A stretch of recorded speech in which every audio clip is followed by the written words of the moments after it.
भक्ती कशाला म्हणायचं, त्याग कशाला म्हणायचं आणि ज्ञान कशाला म्हणायचं, या 3 व्याख्या या अभंगातून केल्या आहेत. विठाला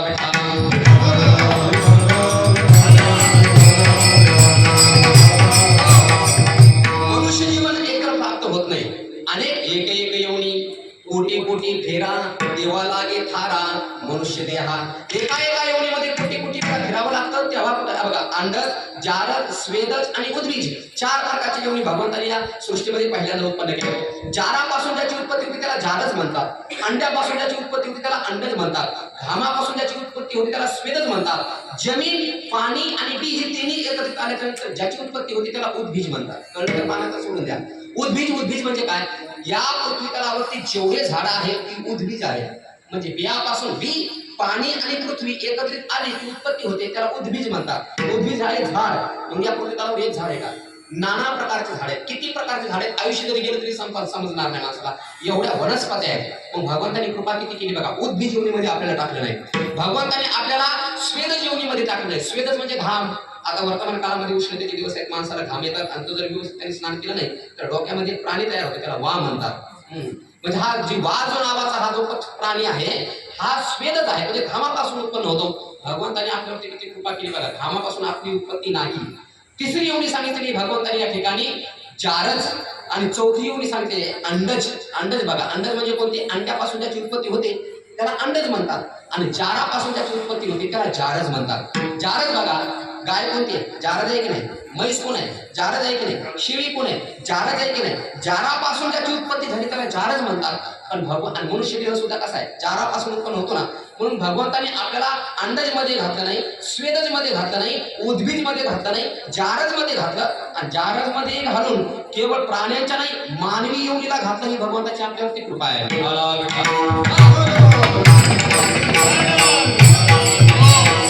तुम्ही गावाकडे ते प्रमाण ऐकत असं तसा घ्यायचा हातामध्ये कावळा सापडला तसा मनुष्य आपल्याला सापडला, आपल्याला सगळं माहिती आहे. मग असा हा दुर्लभ असणारा मनुष्य जन्म प्राप्त झाल्याच्या नंतर या देहाच्या माध्यमातून काय करावं? आयुष्याचे निसाधने, सच्चिदानंद पदवी घेणे. या मनुष्य देहामध्ये एवढी शक्ती आहे. नर करणे करे सो नरका नारायण होय. माणसानं जर ठरवलं ना या देहामध्ये तर या देहामध्ये तो मुक्त होऊ शकतो.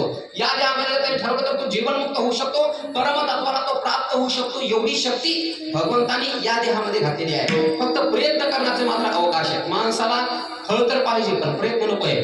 पण या देहामध्ये आल्याच्या नंतर व्यक्तीने प्रयत्न केला की त्याला फळ प्राप्त होतं. विठाला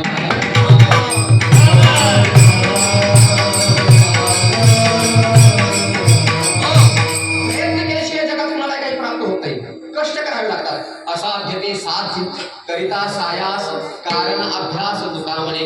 जर ज्ञानेश्वरीचा तुम्ही 12व्या अध्याय जर पाहिला असेल तर अभ्यासाने काय काय होऊ शकतं थोडा विको कमी करा.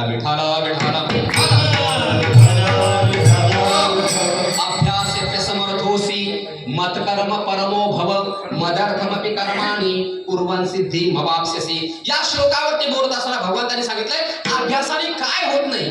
अभ्यास जर तुम्ही केला तर विषकी आहारी पडे समुद्री पाय वाट जोडे एके वाट ब्रह्मत हो कडे अभ्यास केले. ज्ञानवर आहे तर म्हणतात अभ्यासाच्या बळावरती लोकांनी 4 वेद पाठ केले. काही काही लोक आहेत 4 वेद त्यांच्या कंठस्थ आहेत म्हणून त्यांच्या आडनाव पडले चतुर्वेदी. ज्या लोकांनी 2 वेद पाठ केले त्यांचं आडनाव द्विवेदी, ज्यांनी 3 वेद पाठ केले त्यांना त्रिवेदी, ज्यांनी 4 वेद पाठ केले त्यांना चतुर्वेदी म्हणतात. असं मला एवढं सांगायचं आहे. काही काही लोकांनी अख्खा वेद पाठ केला, काही काही लोकांनी विष पचवलं, काही काही लोकांनी आकाशामध्ये कसं चालून जायची ती साधना केली, काही काही लोक समुद्रावर चालतात पण पाण्याला त्यांचा पाय सुद्धा लागत नाही. का? अभ्यासाने काहीही होऊ शकतं. ज्ञानोबा म्हणतात फक्त अभ्यास करण्याची धमक माणसामध्ये पाहिजे. या जगामध्ये आता वर्तमान काळामध्ये पोरं हिंडतात इकडे तिकडं. त्यांना म्हटलं सांग विचारला काऊन हिंडतात? ते म्हणतात महाराज नोकऱ्या नाही. अरे अभ्यास करून पाहिला कोण म्हणते नोकऱ्या नाही? वर्तमान काळामध्ये आपल्याला मोबाईल खेळायला वेळ, टाइमपास करायला वेळ, मग करायच्या घरी जाय त्याच्या घरी जाय याची त्याची निंदा नाल असते. कर अभ्यासामध्ये वेळ घालवला, प्रामाणिकपणे प्रयत्न केला की त्याला यश प्राप्त होतच. कोण नाही होत म्हणतंय अभ्यास करावा लागतो. कारण अभ्यास तुका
स्वामी विवेकानंदांनी तर सांगितलं उत्तिष्ठत जागृत प्राप्य वरान निबोधत आणि मराठी भाषेमध्ये सांगितले उठा जागे व्हा आणि ध्येय प्राप्त होईपर्यंत थांबू नका. भगवंतांनी आपला ध्येय प्राप्त करून घेण्याकरता काय नाही दिला. अरे डोळे दिले, हात दिले, पाय दिले, मन दिली, बुद्धी दिली, अजून काय द्यायला पाहिजे होतं. डोळे दिले पाहू शकता, अभ्यास करा. बुद्धी दिली समजून घ्या, विषय कळू शकतो. मन दिलंय, अजून काय पाहिजे. हात दिले, पाय दिले, डोळे दिले, कान दिले, सगळे म्हणजे ज्ञान प्राप्त करण्याकरता जेवढे काही ज्ञान दिले लागतात ते सगळे तुम्हाला दिले. अजून काय करायला पाहिजे.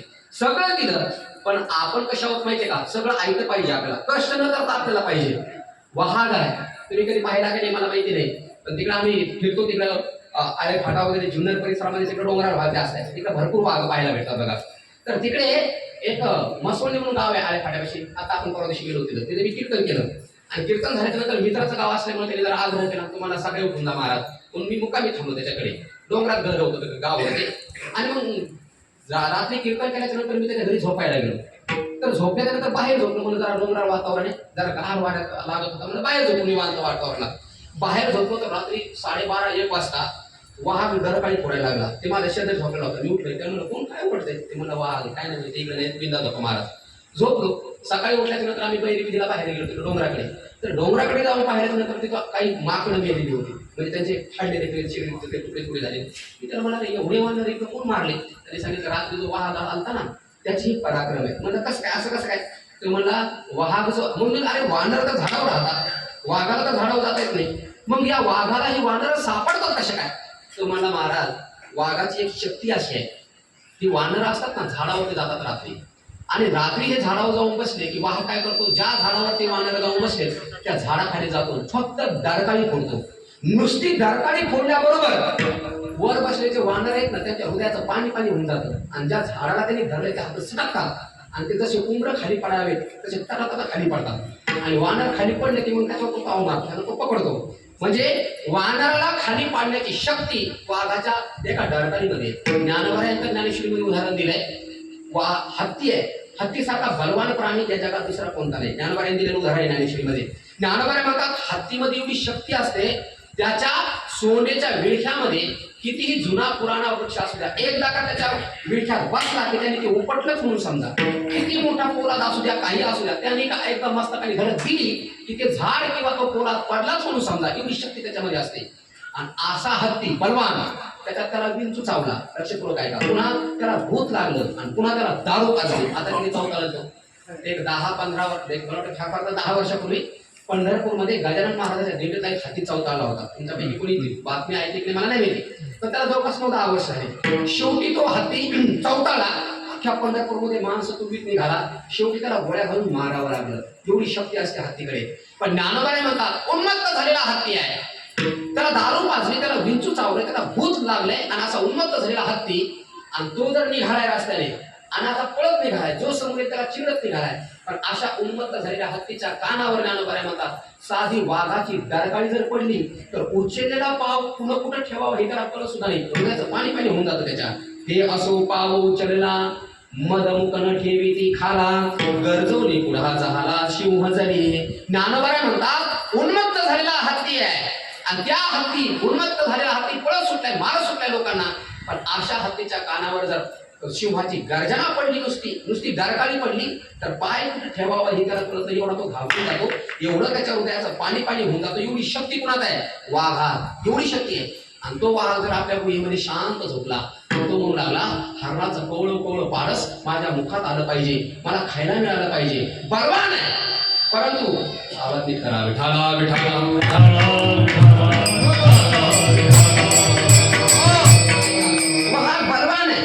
मान्य आहे, पण वाघासारखा आळशी आहे जगात दुसरा कोणी नाही. वाघ बलवान आहे पण आळशी आहे. सापामध्ये शक्ती आहे पण भित्रा आहे.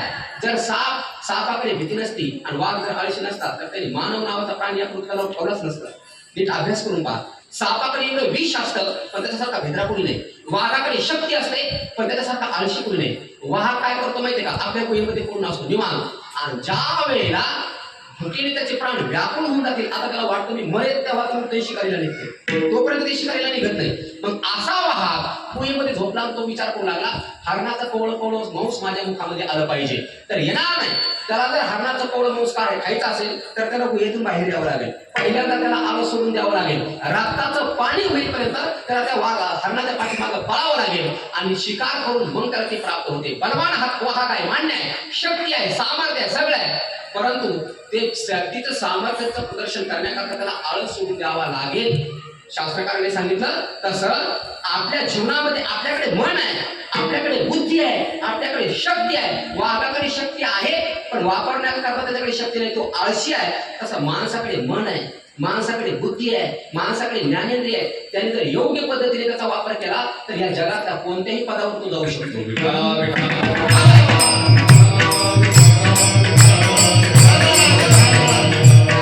मोठमोठ्या पदावरती गेलेली लोक ते काय फुकट नाही गेले. आजही लोक कोण IAS होतं, कोण क्लास ऑफिसर होतं, ते काय मोबाईल घेऊन युट्यूब पाहून नाही होत महाराज. 12-12, 13-13, 15-15, 18-18 तास काही मुलं अभ्यास करतात आणि अभ्यास करून करून स्वतःची योग्यता निर्माण करतात. आणि एकदा का योग्यता निर्माण झाली की माणसाला त्या पदापासून कोणी चूक करू शकत नाही. काय का या जगामध्ये वर्तमान काळामध्ये लोकांना फळ प्राप्ती करता भांडणं लागले, परंतु ते फळ प्राप्त होण्याकरता जे कष्ट करावे लागतात ते कोणाला नाही.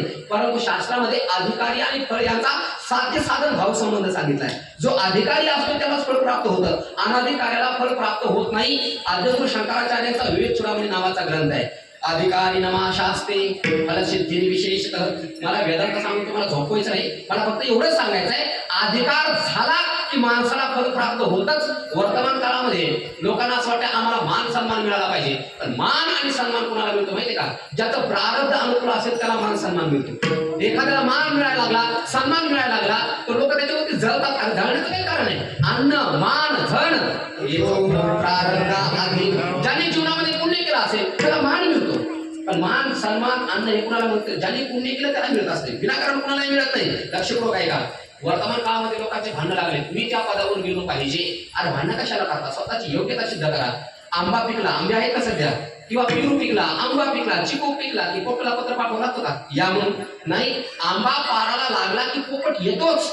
तसा तुमचा अधिकार सिद्ध झाला की तुम्हाला पदाच्या पाठीमागे पळावं लागत नाही. तुमचा अधिकार सिद्ध झाला की पद तुमच्या मागं पळत येतं.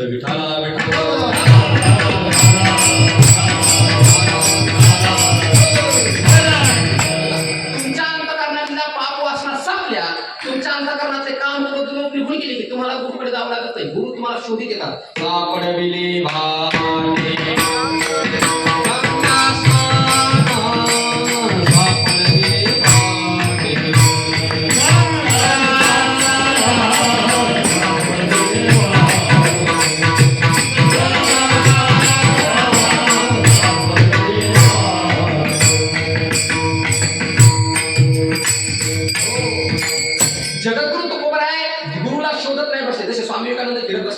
जा या गावात, जा त्या गावात, जा या गुहेत त्या गुहेत, कोणी साधू भेटतो का, गुरु कोणी भेटतो का, फिरत बसले. पण तुकोबराय फिरत नाही बसले. तुकोबरायने घरादाराचा त्या केला, भंडारा भावच्या फक्त विठ्ठल विठ्ठल विठ्ठल नामस्मरण करत बसले. विठ्ठल विठ्ठल नामस्मरण केल्यामुळे अधिकार निर्माण झाला आणि अधिकार निर्माण झाल्यानंतर त्यांना गुरुकडे जावं लागलं नाही. गुरु होऊन शोधित आले.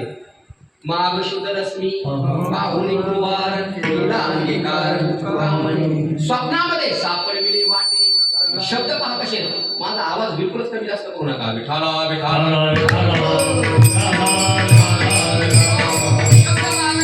सापडविले वाटे. जगद्गुरुत्वरायांनी म्हणले मी गेलो, गुरुने होऊन त्यांना सापडविलं. मला सांगायचं एवढं आहे, तुमचा अधिकार सिद्ध झाला जगामध्ये की तुम्हाला फळा वाचून कोणी नाही. पण वर्तमान काळामध्ये लोकांना कष्ट नको, पण फळ पाहिजे. पण एकदा त्या फळाकरता तुमचा अधिकार सिद्ध झाला की त्या फळापासून तुम्हाला कोणी करू शकत नाही. वर्तमान काळामध्ये लोकांची भांडणं पाहता. तुम्ही लग्नात जर कधी गेले ना तर त्या लग्नामध्ये आपल्याला पाहायला मिळते बघा, मानपानामुळे लोकांची भांडणं लागलेली असतात. मान नाही मिळाला म्हणून. अरे लग्नामध्ये गेल्याच्या नंतर कुठं भांडून रडून तंड करून कुठं मानपान मिळत असतो का? स्वतःचा माणसाने योग्यता एवढी सिद्ध करावी. आपण भांडून मान घेण्यापेक्षा आपल्याला लग्नाला जाण्याकरता जर 10 मिनिटं उशीर झाला तर लोकांनी लग्न आपल्याकरता थांबवलं पाहिजे. एवढा अधिकार माणसाने स्वतःचा सिद्ध केला पाहिजे. मी एक लहानपणी चित्रपट पाहिला होता. त्या चित्रपटातलं एक वाक्य बघा, खुद को कर बुलंद इतना, खुद को कर बुलंद इतना, खुदा बंदे से खुद पूछे बोल तेरी रजा क्या है. विठाला माणसाने जीवनामध्ये आपल्या स्वतःला एवढं मोठं बनवावं, एवढं लोकांच्या पाठीमागे लागून नाही, लोक आपल्या पाठीमागे लागले पाहिजे. भगवान ज्या वेळेला लक्ष्मी बाहेर निघाली त्यावेळेला सगळेच त्या लक्ष्मीच्या पाठीमागे लागले, पण परमात्म्याने तिच्याकडे पाठ फिरवली. आणि आज जगाचा स्वभाव असा आहे, तुम्ही ज्या वस्तूकडे पाठ फिरवता ती वस्तू तुमच्या पाठीमागे पळत येते. भगवान परमात्म्याने लक्ष्मीकडे पाठ फिरवली म्हणून लक्ष्मी त्यांच्या गळ्यामध्ये माळ घातली. तुम्ही जेवढं एखाद्या पदाकडे पळता तेवढं पद तुमच्या पुढे पळतं. म्हणून पदाकडे न जाण्यापेक्षा, मान सन्मानाकडे न जाण्यापेक्षा स्वतःची योग्यता वाढवा, स्वतःची किंमत वाढा. मान पान परमात्मा या जगाचं सर्वात मोठं पद तुमच्या पायावरती लोटांगण घेण्याकरता येतं. फक्त कष्ट करण्याची दानत माणसामध्ये लागते. ज्ञानवरायांनी या जगातलं सर्वात कठीण कार्य करून दाखवलं. कोणतं? ज्ञानेश्वरी मराठीमध्ये करून दाखवली, सगळ्यात कठीण. आणि वयाच्या 16व्या वर्षी. पण ते एका जन्माचं किंवा 2 जन्माची साधना नाही ती. ज्ञानवरायांनी ज्ञानेश्वरी मराठीमध्ये निर्माण केली म्हणजे एका जन्माची साधना नाही. जन्मोजन्मी आम्ही अनेक जन्म या साधू संतांनी महाराज जन्म घेतले आणि जन्म घेतल्यानंतर साधना करत राहिले. त्या साधनेचं फळ म्हणजे जगद्गुरु तुकोबाराचा गाथा निर्माण झाला. त्या साधनेचं फळ म्हणजे ज्ञानेश्वरी निर्माण झाली. म्हणून या जगामध्ये सहजासहजी कुणालाही काहीही प्राप्त होत नाही. जीवनामध्ये जेवढं मोठं फळ तुम्हाला प्राप्त करायचंय तेवढा मोठा त्याग जीवनामध्ये लागतो. भोग भोगून कोणी मोठा होऊ शकत नाही जीवनामध्ये. म्हणून उपनिषदातला मंत्र आहे, कळला तर पहा. त्यागेन एके अमृतत्व मानशु. या जगातील सर्वात मोठी वस्तू आहे ब्रह्म. त्या ब्रह्मासारखं मोठं जगात कोणतंच नाही. यवय भूमा तत् सुखम नानके सुखमस्ती. वेदांचा उपनिषदातला मंत्र आहे. जे सर्वात व्यापक आहे, जे सर्वात मोठं आहे त्याला म्हणतात ब्रह्म. आणि त्या ब्रह्माच्या प्राप्तीकरता त्याग जीवनामध्ये करावा लागतो. जेवढा मोठा त्याग तेवढं मोठं फळ.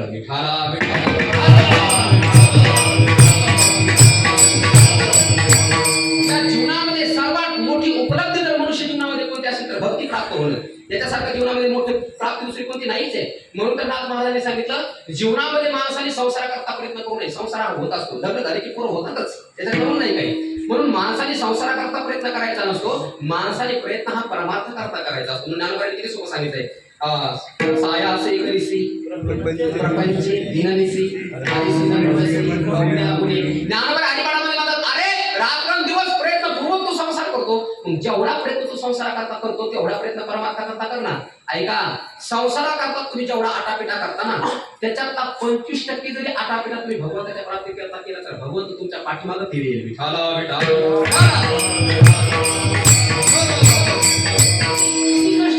संसार करता बघा ना, किती कष्ट करतात. अरे रात्र सकाळी उठल्यापासून तर झोपेत जाईपर्यंत एक तुम्ही पहा, प्रत्येक माणसाकडे ते पहा, झोपेतून उठल्यापासून झोपेत जाईपर्यंत कशा करता प्रयत्न चाललाय? संसारासाठी प्रयत्न चाललाय ना. ऐका, पैसा कमवतो माणूस झोपेतून उठल्यापर्यंत झोपेत जाईपर्यंत. पैसा कशा करता? पैसा आहे देहा करता, की जो देह एक क्षण सुद्धा राहत नाही. बंगला बांधतो माणूस कशा करता? देहा करता, की ज्या देहाला एका क्षणाचाही भरोसा नाही. आपले खातीर महल बनाया आपही जागी जंगल सोया. माणूस गाडी घेतो फिरण्याकरता. ज्या देहाला एका क्षणाचाही भरोसा नाही त्याला फिरण्याकरता गाडी. ज्या देहाला एका क्षणाचाही भरोसा नाही त्याला राहण्याकरता बंगला. ज्या देहाचा एका क्षणाचाही भरोसा नाही त्याचं नाव आहे जमीन. ज्या देहाचा एका क्षणाचाही भरोसा नाही त्या देहाला नोकरी. आणि हे सगळं चाललंय कोणा करता? देहा करता. पण लक्षात घ्या, जन्माच्या पूर्वी हा देह नव्हता आणि मेल्यानंतर हा देह राहणार नाही. तो जन्माल्यापासून तर मरेपर्यंत ज्या देहाचा एका क्षणाचाही भरोसा नाही त्या देहाच्या सुखाकरता तुम्ही प्रयत्न करत आहात. पण जन्माच्या पूर्वी तुम्ही जिथे होते आणि मेल्यानंतर तुम्ही जिथे जाणार आहात तिथे तयारी काय करून ठेवली जरा विचार करून पहा. जर आता घरी गेले ना आणि ज्यावेळेला अंथरुणावर पडसाल त्यावेळेला फक्त एवढा विचार करा, मी जन्माच्या पूर्वी कुठं होतो आणि मेल्यानंतर मी कुठं जाणार आहे. हा विचार जर तुम्ही खरोखर मनाने केला, सत्यत्वाने जर केला तर तुम्हाला झोप येणार नाही. विठाला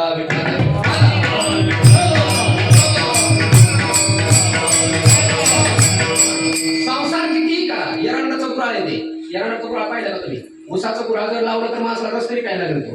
पण एरंडाचं कुऱ्हाड लावल्याच्या नंतर चवळ नाही स्वतःला नुसता भुसात उडतो. तसा किती संसार करा, आजपर्यंत कोणाचा संसार सफल झालाय का? पण वयाच्या 16 वर्षी ज्ञानोबाने आपला संसार सफल करून दाखवला. आज संसार सफल झाला देखी रे पाय ठोकाचे. बायका पोरं लेकरं बाळा किती करा, नाही सफल होत महाराज. 50व्या वर्षी बायको मी तर दुसरा करतो, लाज नाही वाटत. म्हणजे कितीही आयुष्य जाऊ द्या महाराज, संसार पूर्ण होत नाही. पण परमार्थ करा, एक दिवस पूर्ण झाल्याशिवाय राहत नाही. जगद्गुरु तुकोबारायांचा संसार 42व्या वर्षी सफल झाला, नेण्याकरता विमान आलं. छत्रपती शिवाजी महाराजांचा संसार बघा, आद्यगुरु शंकराचार्यांचा संसार बघा 32व्या वर्षी पूर्ण झाला. संभाजीराजांचा संसार 32व्या वर्षी पूर्ण झाला. ज्ञानोबारायांचा संसार पहा 22व्या वर्षी संपूर्ण झाला. आपलं आयुष्य किती आयुष्य चाललं तरी अजून आपला संसार सफल होईना, हा विचार माणसाने जीवनामध्ये केला पाहिजे. जर संसार सफल व्हावा असं वाटत असेल तर त्याकरता भक्ती लागते. आणि भक्ती नेमकी कशाला म्हणतात हे समाजाला अजूनही कळलं नाही.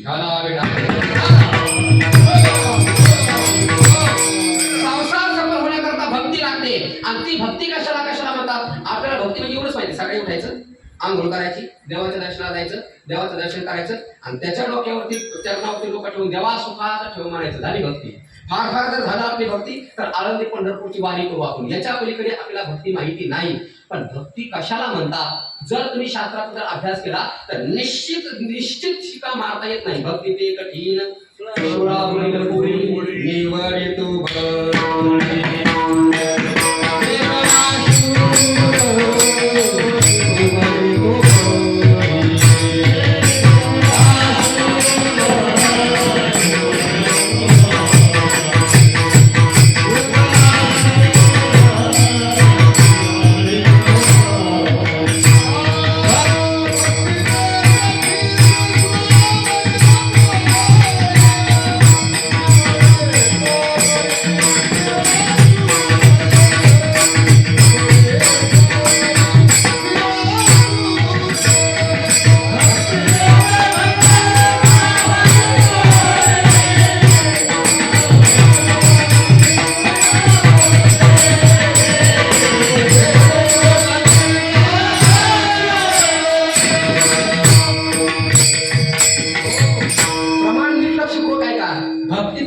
पोळी. शूळ करतो ना, पूर्वीच्या काळामध्ये जर एखाद्या माणसाने पाप कर्म जर केलं तर त्याला राजा शूळावर द्यायचा. म्हणजे भक्ती ही शूळावरील कठीण पोळी आहे. नाही कळत कोणाला, आयुष्य लोकांना पण नाही भक्ती कळली. कोणाला भक्ती म्हणणार तुम्ही? तर तुम्ही नारद भक्ती सूत्रामध्ये जर गेला, ऐकणार नाही तुम्ही, मला हे चांगलं माहितीये पण ऐकून ठेवा, मी सांगतो म्हणून. नारद भक्ती सूत्रामध्ये भक्तीच्या अनेक व्याख्या केल्या. पराशर ऋषीने विचारलं महाराज भक्ती कशाला म्हणतात? तर पराशराने सांगितलं कथादिषु अनुरागाः इति पाराशर्याः. म्हणजे कीर्तन चालू असेल तर कीर्तनामध्ये रंगून जाणं. लोकदलिनादी लागली समाधी मूलजन नर नारी लोकारे. पराशर महाराजांना विचारलं महाराज कशाला भक्ती म्हणतात? त्यांनी सांगितलं ऐकत असताना देहभान विसरून जाणं याला म्हणतात भक्ती. कशी ऐकलं पाहिजे कीर्तन, कसं ऐकलं पाहिजे प्रवचन? ऐका, लक्ष करून तुम्हाला सांगतो. माणसाने असं ऐकलं पाहिजे, जनकासारखं ऐकलं पाहिजे. जगद्गुरु तुकारामांनी वर्णन केलंय. जनक महाराज हे याज्ञवल्क्याकडे श्रवण करायला जायचे. कुणाचं ऐकावं याची अक्कल असली पाहिजे. काही लोक म्हणतात महाराज आम्ही दिवसभर कीर्तन ऐकतो मोबाईलवर. आपण कुणाचं ऐकतो हे जरा विचार कर ना. दिवसभर कीर्तन ऐकतो पण नुसते कोणते गाणे म्हणलेले कीर्तन, विनोद केलेले कीर्तन आणि अशा आयुष्य कीर्तन मोबाईलवर ऐकून तुमचा उद्धार होणार नाही. कुणाचं ऐकावं याची अक्कल पाहिजे माणसाला. जनक महाराज ऐकायला जायचे. कुणाचं श्रवण करायचे? याज्ञवल्क्याचं. आणि याज्ञवल्क्य महाराज कथा करायला लागले, उपनिषद सांगायचे. रे 10 उपनिषद आपल्या इकडे कशी 110 उपनिषद सांगितले जातात. बाकीच्या विषय मला सांगायचं नाही वेदांताचा. 10 उपनिषद प्रमुख मानल्या जातात. तरी याज्ञवल्क्य उपनिषद ऐकण्याकरता जायचे. आणि याज्ञवल्क्य बसले व्यासपीठावरती की जनक यायचे. आता याज्ञवल्क्याचं पुढे ऐकण्याकरता कोण कोण होते? फार फार मोठी विद्वान लोक पुढे येऊन ऐकायला बसायचे. ज्यांनी संन्यास घेतला, शास्त्रामध्ये निर्णय असा आहे ज्यांनी संन्यास घेतला त्यानेच उपनिषद ऐकावे. ज्यांनी संन्यास घेतला त्यानेच वेदांताचा अभ्यास करावा. आता वृत्तीचा संन्यास का वस्त्राचा संन्यास हा मुद्दा वेगळा आहे.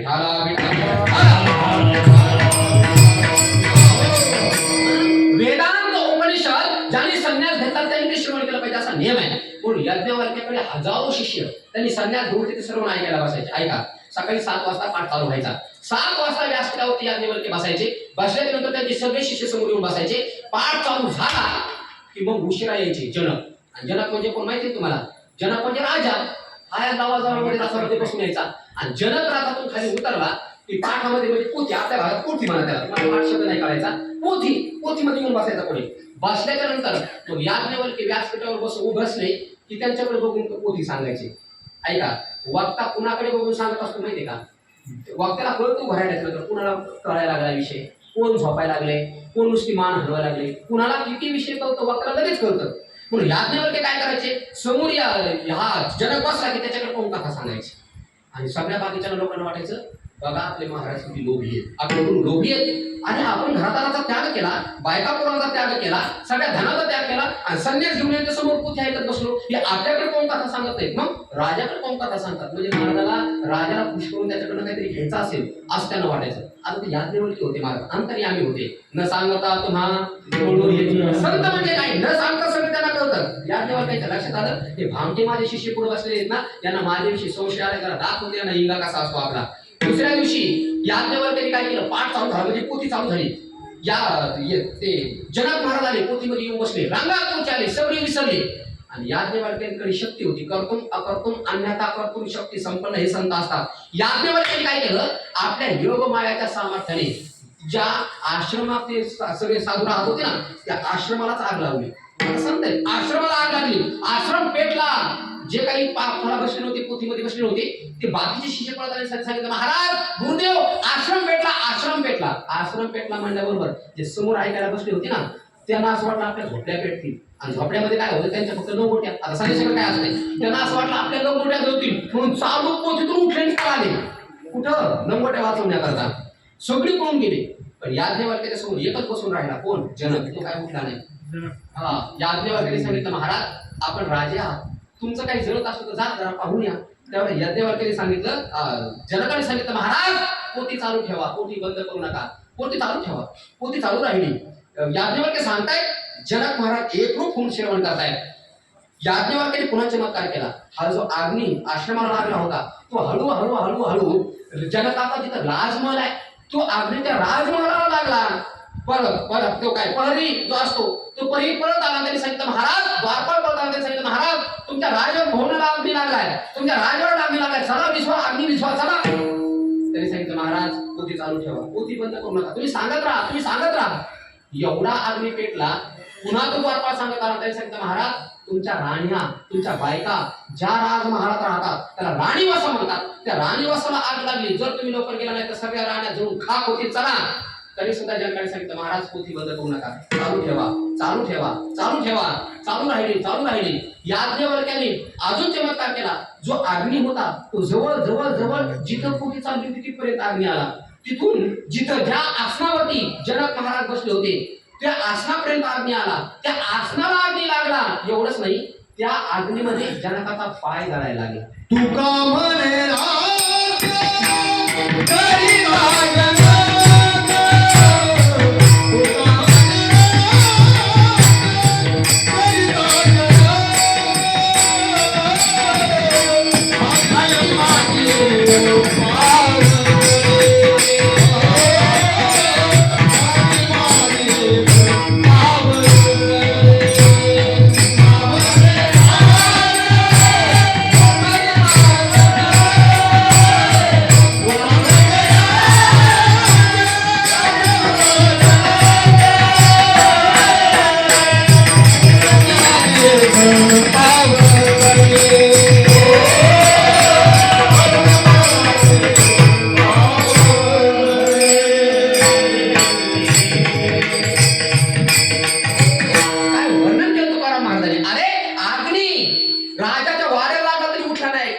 जिथं ज्या आसनावरती बसला त्या आसनाला अग्नी लागला. ऐकता ऐकता त्या आसनाच्या जाळामध्ये त्याचा पाय जळायला लागला. तुका म्हणे, हो अग्नी माझी एक पाव जळे, त्याचा पाय जळायला लागला. याज्ञवल्क्याने सांगितलं, राजा अरे जरा खाली बघ, तुझ्या आसनावर बसलाय, त्या आसनाला अग्नी लागली, त्या अग्नीमध्ये तुझा पाय जळतोय. त्यावेळेला राजाने सांगितलं, महाराज मिथिलायाम प्रदत्तायाम नमे दैयती कष्टन. त्याने सांगितलं, महाराज अहो मिथिला जळली तरी माझं काही जळत नाही, हा देह जळला तरी मी जळत नाही. आत्मा कसा आहे, नैनम दहती शस्त्राणी नैनम दहती पावकः न चैनम क्लेदयन्त्यापो न शोषयति मारुतः अच्यद्यौयमदा ह्यौय अक्लेद्यौ शुष्य एवच नित्य सर्वगतस्थानो अचलोयम सनातनः. जनक महाराज सांगितलं, महाराज देह जळू शकतो कारण हा देह पंचमहाभूतापासून उत्पन्न झालेला आहे. हा आत्मा जो आहे त्याला शस्त्र करू शकत नाही, त्याला अग्नी जाळू शकत नाही, त्याला वारा हलवू शकत नाही, त्याला जल भिजवू शकत नाही. का अच्छेद्य कारण पुढे विशेषण दिले म्हणजे त्याला शास्त्रीय भाषेमध्ये हेतू म्हणतात. हेतू सांगितलाय अच्छेद्यव्य अदाह्यव्य. अदाह्य आहे म्हणून अग्नी जाळू शकत नाही, अच्छेद्य आहे म्हणून शस्त्र करू शकत नाही. म्हणून महाराज तुम्ही कथा चालू ठेवा, माझा आत्मा हा निर्विकल्प आहे, आत्मा अच्छेद्य आहे, त्याचा कधी नाश होऊ शकत नाही. म्हणून जनकासारखं ऐकलं पाहिजे. जो जनकासारखा ऐकतो त्याला श्रवणात बसल्या बरोबर ब्रह्मसुखाची अनुभूती होते. विठाला मी भक्ती सांगत होतो. कशाला भक्ती म्हणतात? पराशराने विचारलं महाराज भक्ती कशाला म्हणतात सांगा ना. पराशराने सांगितलं कथेमध्ये ऐकायला आल्याच्या नंतर, कीर्तन प्रवचन कथा ऐकायला बसल्याच्या नंतर देहभाव विसरून जाणं आणि अशा पद्धतीने श्रवण करणं याला म्हणतात भक्ती. पहिली भक्तीची व्याख्या केली. मग ही भक्ती सगळे लोक करू शकत नाही. अजून विचारलं दुसरी काही भक्तीची व्याख्या आहे का? त्यांनी सांगितलं पूजादिषु अनुरागाः इति गर्गाः. गर्गाचार्यांना विचारलं महाराज भक्ती कशाला म्हणतात तुम्ही सांगा ना. गर्गाचार्य म्हणजे देवाची भक्ती करत असताना, म्हणजे देवाचं पूजन करत असताना स्वतःचं देवभान विसरून जाणं आणि किती वेळ पूजेमध्ये गेला हे न कळणं याला म्हणतात भक्ती. विठाला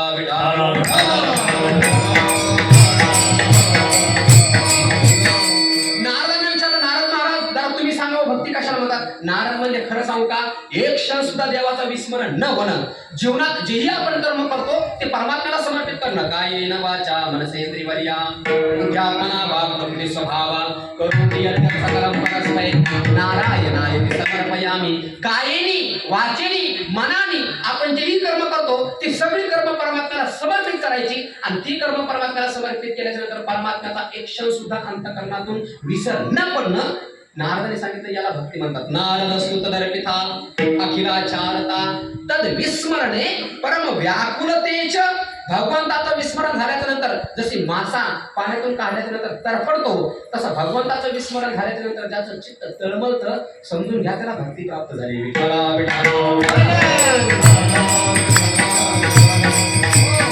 तीन प्रकारच्या भक्ती सांगितल्या. अजून पुढे चला तुम्हाला भागवताचा श्लोक पाठ असेल. आता भागवत चालू आहे. श्रवणम कीर्तनम विष्णु स्मरणम पादसेवनम अर्चनम वंदनम दास्यम सख्यम आत्मनिवेदनम. 9 प्रकारची भक्ती सांगितली. मग कोणती तरी एकच असायला पाहिजे ना.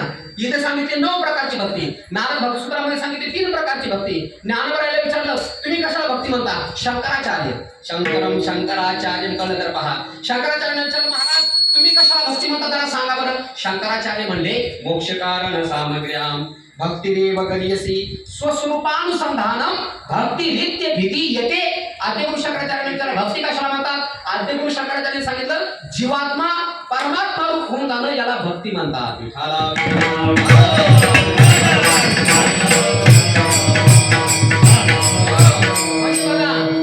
नारदाला विचारलं भक्तीची व्याख्या वेगळी करतात. पराशरांना विचारलं भक्तीची व्याख्या वेगळी करतात. गर्गांना विचारलं भक्तीची व्याख्या वेगळी करतात. शंकराचार्याने विचारलं भक्तीची व्याख्या वेगळी करतात. आता ज्ञानोबरायाला विचारा. प्रत्येक संत भक्तीची व्याख्या वेगळी करतायत. कशाला भक्ती म्हणणार तुम्ही सांगा ना. कशाला भक्ती म्हणणार? नारदाने केलेली व्याख्या मानणार का? पराशराने केलेली मानणार का? गर्गाचार्याने केलेली मानणार का? शंकराचार्याने केलेली मानणार? आता ज्ञानोबरायांची भक्तीची व्याख्या पहा कशी आहे. कदाचित ओवी तुमच्या पाठही असू शकते. ज्ञानोबरायाने विचारलं माऊली तुम्ही वयाच्या वर्षी 16व्या वर्षी ज्ञानेश्वरी लिहिता. तुमच्यासारखा ज्ञानी या जगात कोणी नाही. ज्ञानाचा सागर सखा माझा ज्ञानेश्वर. ज्ञानोबरायाकडे किती ज्ञान आहे? अरे ज्ञानोबरायाकडे ज्ञान नाही. ज्ञानोबरायाचं म्हणजे ज्ञानाचा मूर्तिमंत अवतार म्हणजे ज्ञानोबराय आहे. कैवल्याचा पुतळा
व्याख्या वेगळी करताय. मग ज्ञानोबाराला सांगितलं, माऊली तुमच्यासारखा ज्ञानी तरी या जगात दुसरा कोणता नाही. मग आम्ही तुम्हाला विचारतो, भक्तीची निर्दुष्ट व्याख्या काय आहे ती तुम्ही आम्हाला सांगा. कशाला म्हणावं भक्ती?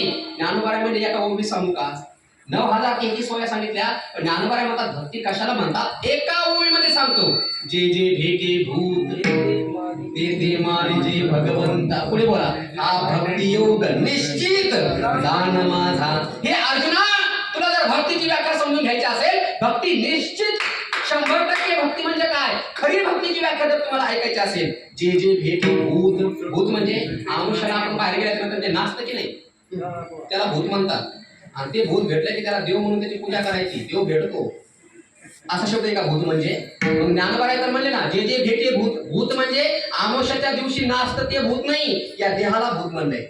या देहाला भूत म्हणून देहाला भूत म्हणण्याचं कारण काय, हा देह जो उत्पन्न झाला, कसा उत्पन्न झाला, पंचमहाभूतापासून. देह तव पाचाची, पाचाची म्हणजे पाच जणांच, म्हणजे चुकीचा अर्थ करून घेऊ नका. पाचाची झाली म्हणजे काय, हे पाचाच्या म्हणल्यावरती शिरी होईल. देह पाचाचे झाले म्हणजे काय, पंचमहाभूताचा गोंधळ एकत्रित केला. आणि त्या पंचमहाभूतापासून आकाश भूत आहे, वायू भूत आहे, अग्नी जल भूत आहे, जल भूत आहे, आणि पृथ्वी भूत आहे. या देहाचं तुम्ही पृथक्करण अनालिसिस करून पहा. या देहामध्ये तुम्हाला पृथ्वी तत्व सापडेल, अग्नी तत्व सापडेल, जल तत्व सापडेल, वायू तत्व सापडेल, आणि आकाश. हे पाचच तत्व म्हणजे पंचमहाभूतापासून हा देह बनला. म्हणून याला पंचमहाभूत म्हणून याला भूत म्हणलं. ज्ञानोबाराय म्हणतात प्रत्येक भूत म्हणजे काय, माणूस.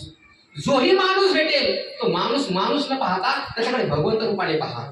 समोर बसले, समोर जर तुमच्या स्त्री आली तर स्त्री दृष्टीने तिच्याकडे पाहू नका, ती भगवंताचा अवतार या दृष्टीने पहा. समोर आलेला व्यक्ती न पाहता तो परमात्म्याचा अवतार आहे म्हणून त्याच्याकडे पहा. ज्ञानोबारांची काय व्याख्या आहे महाराज, काय व्यापकता आहे. म्हणजे समोरचा व्यक्ती न पाहता त्याच्याकडे भगवंत म्हणून पहा, हे ज्ञानोबाराय आपल्याला शिकवतात. आणि समोर आलेला व्यक्ती वंजारी आहे का, मराठा आहे का, ब्राह्मण आहे का, साडी आहे का, कोळी आहे, हे शिकवणारे पुढारी आता आपल्याला भेटतात. एका जोड्याने हल्ले पाहिजे. विठाला विठाला.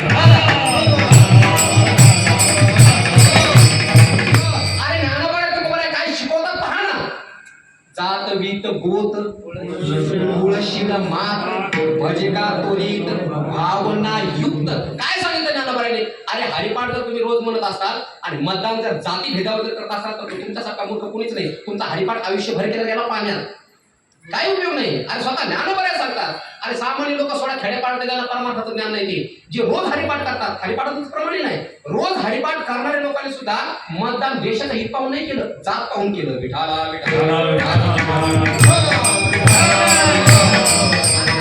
हरिपाठामध्ये स्पष्ट सांगतात, जात वीत गोत कुळ शील मात. अरे हे सोडून द्या सगळं.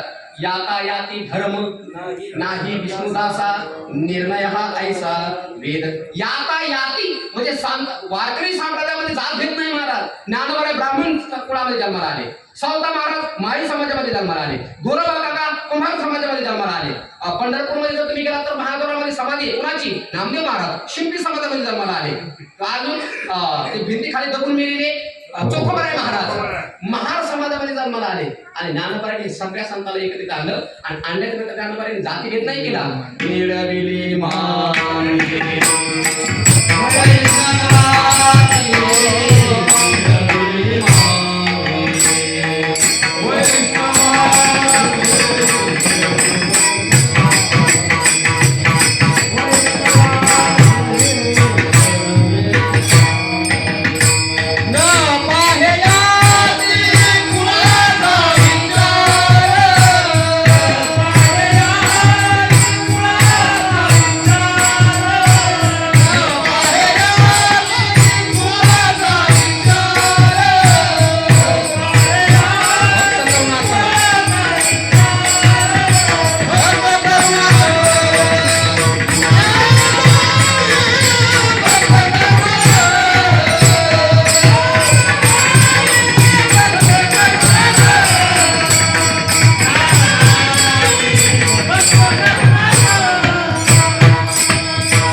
कुळाचा विचार भक्त करुणा कर ज्ञानाबाई. ज्ञानोबाराय जातीपातीचा विचार नाही केला महाराज. जगाला महान अस्त्र जर ज्ञानोबाराय दिला दिला. ज्ञानोबा असं नाही म्हणले माझा ग्रंथ फक्त मी ब्राह्मण असल्यामुळे ब्राह्मणांनीच वाचा, नाही म्हणले. या जगामध्ये काही ज्ञानी कमी नाही झाले. ऐका, लक्ष करून सांगतो. तुम्ही महाभारत ऐकणारे लोक आहात. परशुरामासारखा धनुर्धर या जगात झाला का हो? पण परशुरामाने प्रतिज्ञा केली माझ्याकडे असलेलं ज्ञान मी फक्त ब्राह्मणालाच देईन, म्हणून चुकून खोटं बोलून कर्णाने ते ज्ञान घेतलं. मरावं लागलं की नाही? म्हणजे परशुरामासारखा ज्ञानी नाही पण तो म्हणतो मी ब्राह्मणालाच ज्ञान देईन. द्रोणाचार्यासारखा ज्ञानी नाही पण तो प्रतिज्ञा करतो मी फक्त क्षत्रियालाच ज्ञान देईन. म्हणजे पहा, या जगामध्ये परशुराम म्हणतात ब्राह्मणालाच ज्ञान देणार, द्रोणाचार्य म्हणतात मी फक्त क्षत्रियालाच ज्ञान देणार. पण ज्ञानोबा असं नाही म्हणले मी ठराविक जातीला दे, नाही न पाहे जाती कुलाचा विचार मान. वारकरी संप्रदायामध्ये जातीभेद नाही महाराज. जर संप्रदायामध्ये येऊन कथा कीर्तन ऐकून जर आपल्या अंतःकरणाचा जातीभेद जर जात नसेल ना तर आपल्या परमार्थाकडून काहीच उपयोग नाही. विठाला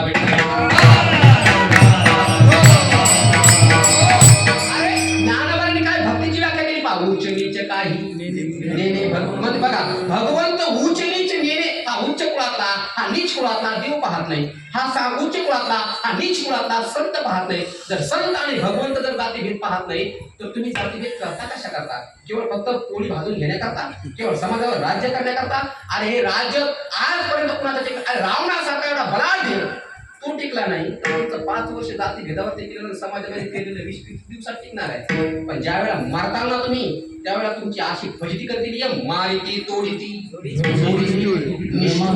यमाचे किंकर बहुसार. ज्याने ज्याने समाजामध्ये हे विष पेरवण्याचं काम केलं मेल्याच्या नंतर यांना कसं नेणार माहिती का? मारित तोडीत झुडीतच नेणार.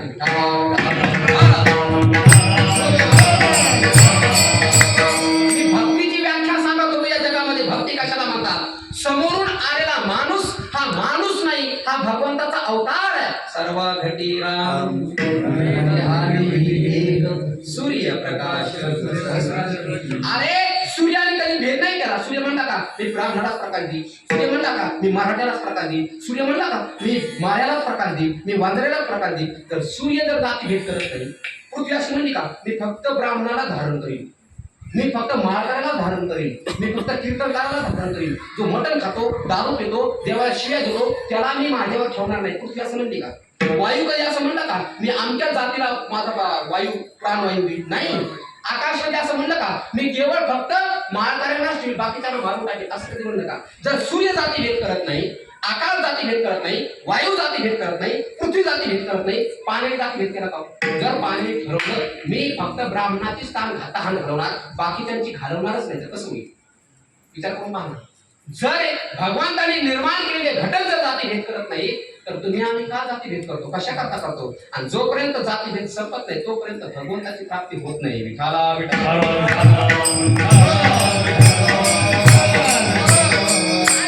केली बघा भक्तीतील नमन.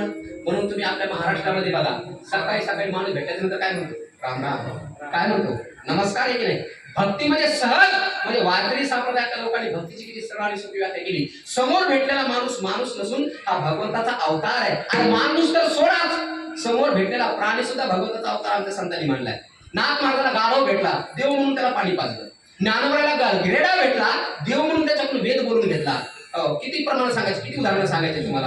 असे अनेक आहेत महाराज. वृक्ष माणसं पण प्राण्याचा सोडा. वृक्षवल्ली आम्हान पक्षी ही सुस्वरे आळवी. साधू संतांना झाडामध्ये सुद्धा परमात्मा दिसतो, साधू संतांना पक्षात सुद्धा परमात्मा दिसतो. संतांना सगळ्यात विद्या विनय संपन्ने ब्राह्मणे कवी हस्तिनी सुनीचैव स्वपाकेच पंडिताः समदर्शनाः. पंडित पंडित म्हणजे काय? संत संत म्हणजे काय? भक्त भक्त म्हणजे काय? वारकरी वारकरी म्हणजे काय? ज्याला स्त्री पुरुषाचा भेद दिसत नाही त्याला संत म्हणा, ज्याला स्त्री पुरुषाचा भेद दिसत नाही त्याला वारकरी म्हणा, त्याला भगवत भक्त म्हणा.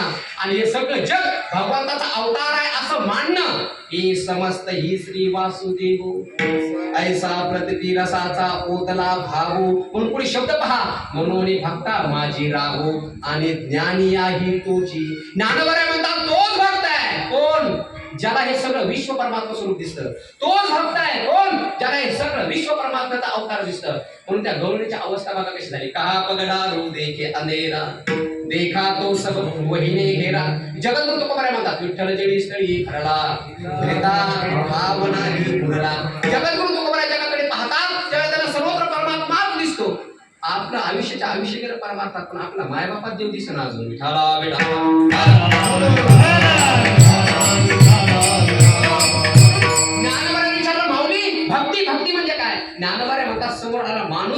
भगवंताचा अवतार आहे असं मानून त्याला नमस्कार करा, ती भक्ती आहे. आणि नमस्कार जर भगवंताचा अवतार मानून जर तुम्ही केला तर काय होऊ शकतं, लक्ष ठेवून काय गोष्ट सांगतो तुम्हाला. आळंदीमध्ये पूजनीय माझे गुरुवर मी त्यांच्याकडे शिकलो अशा आदरणीय डॉक्टर बाबा म्हणून फार मोठे संत आहेत आळंदीमध्ये. डॉक्टर बाबा की ज्यांनी वारकरी संप्रदायामध्ये कीर्तनकार घडवले, ज्यांनी ज्ञानेश्वरी घडवली, ज्ञानेश्वरी सांगणारे महात्मे घडवले, असे एक संत आहेत आळंदीत. असू द्या, त्यांनी एक उदाहरण सांगितलं होतं. पैठणमध्ये एक संत होऊन गेले पहा, लक्ष ठेवून काय करा. पैठणमध्ये एक महात्मा होऊन गेला. त्याला आता एकच नियम, जोही कोणी समोर त्याच्या पाया पडायचे. नथुराम बाबा की हातवर होऊन गेले. तुम्ही जर कधी कोणी त्यांना त्या सहवासामध्ये गेले असतात तर त्यांचा एक स्वभाव असायचा, त्यांच्या पाया पडले की ते तोंडावरून हात फिरवायचे आणि त्यांचा शब्द असायचा, कुठं काय स्वागा मला यादा भेटली होती बघा. आता मी लहान होतो त्यावेळेला, म्हणजे हा 15 वर्षापूर्वीचा काळ आहे. ते माऊलीच्या मंदिरामध्ये मी दर्शन केलं आणि बाबा आजर वृक्षाखाली बसले होते. जर तुम्ही कोणी आले असाल तर आजर वृक्षाखाली तिथे ते बसले होते. त्यांच्या हातामध्ये काय माळ असायची बघा, ती माळ घेऊन तिथे ते बसले होते जप करत. आणि मी त्यांना पाहिलं, मी ओळख म्हणजे नथुराम बाबा आहे म्हणून मी त्यांच्या पाया पडलो. पाया पडल्यानंतर त्यांनी माझ्या तोंडावर हात फिरवलं, पाया पाठीवर हात टाकले. त्यांना सोबत होती वाघा म्हणायची. ते म्हणले वाघा कुठला आहेस तू? म्हणलं मी जांभरूनचा आहे. त्या चोरट्याच्या गावचा आहेस काय म्हणले तू? वंदऱ्याच्या गावचा आहे म्हणलं हो. बरं बरं बरं काय करतोय म्हणलं काय नाही अभ्यास करतो. बाबा म्हणले जीवनामध्ये अभ्यास कर आणि मी सांगतो तुला ज्ञानोबाच्या दरबारामध्ये ज्ञानेश्वरीचा अभ्यास कर, तुला जीवनात काहीच कमी पडणार नाही.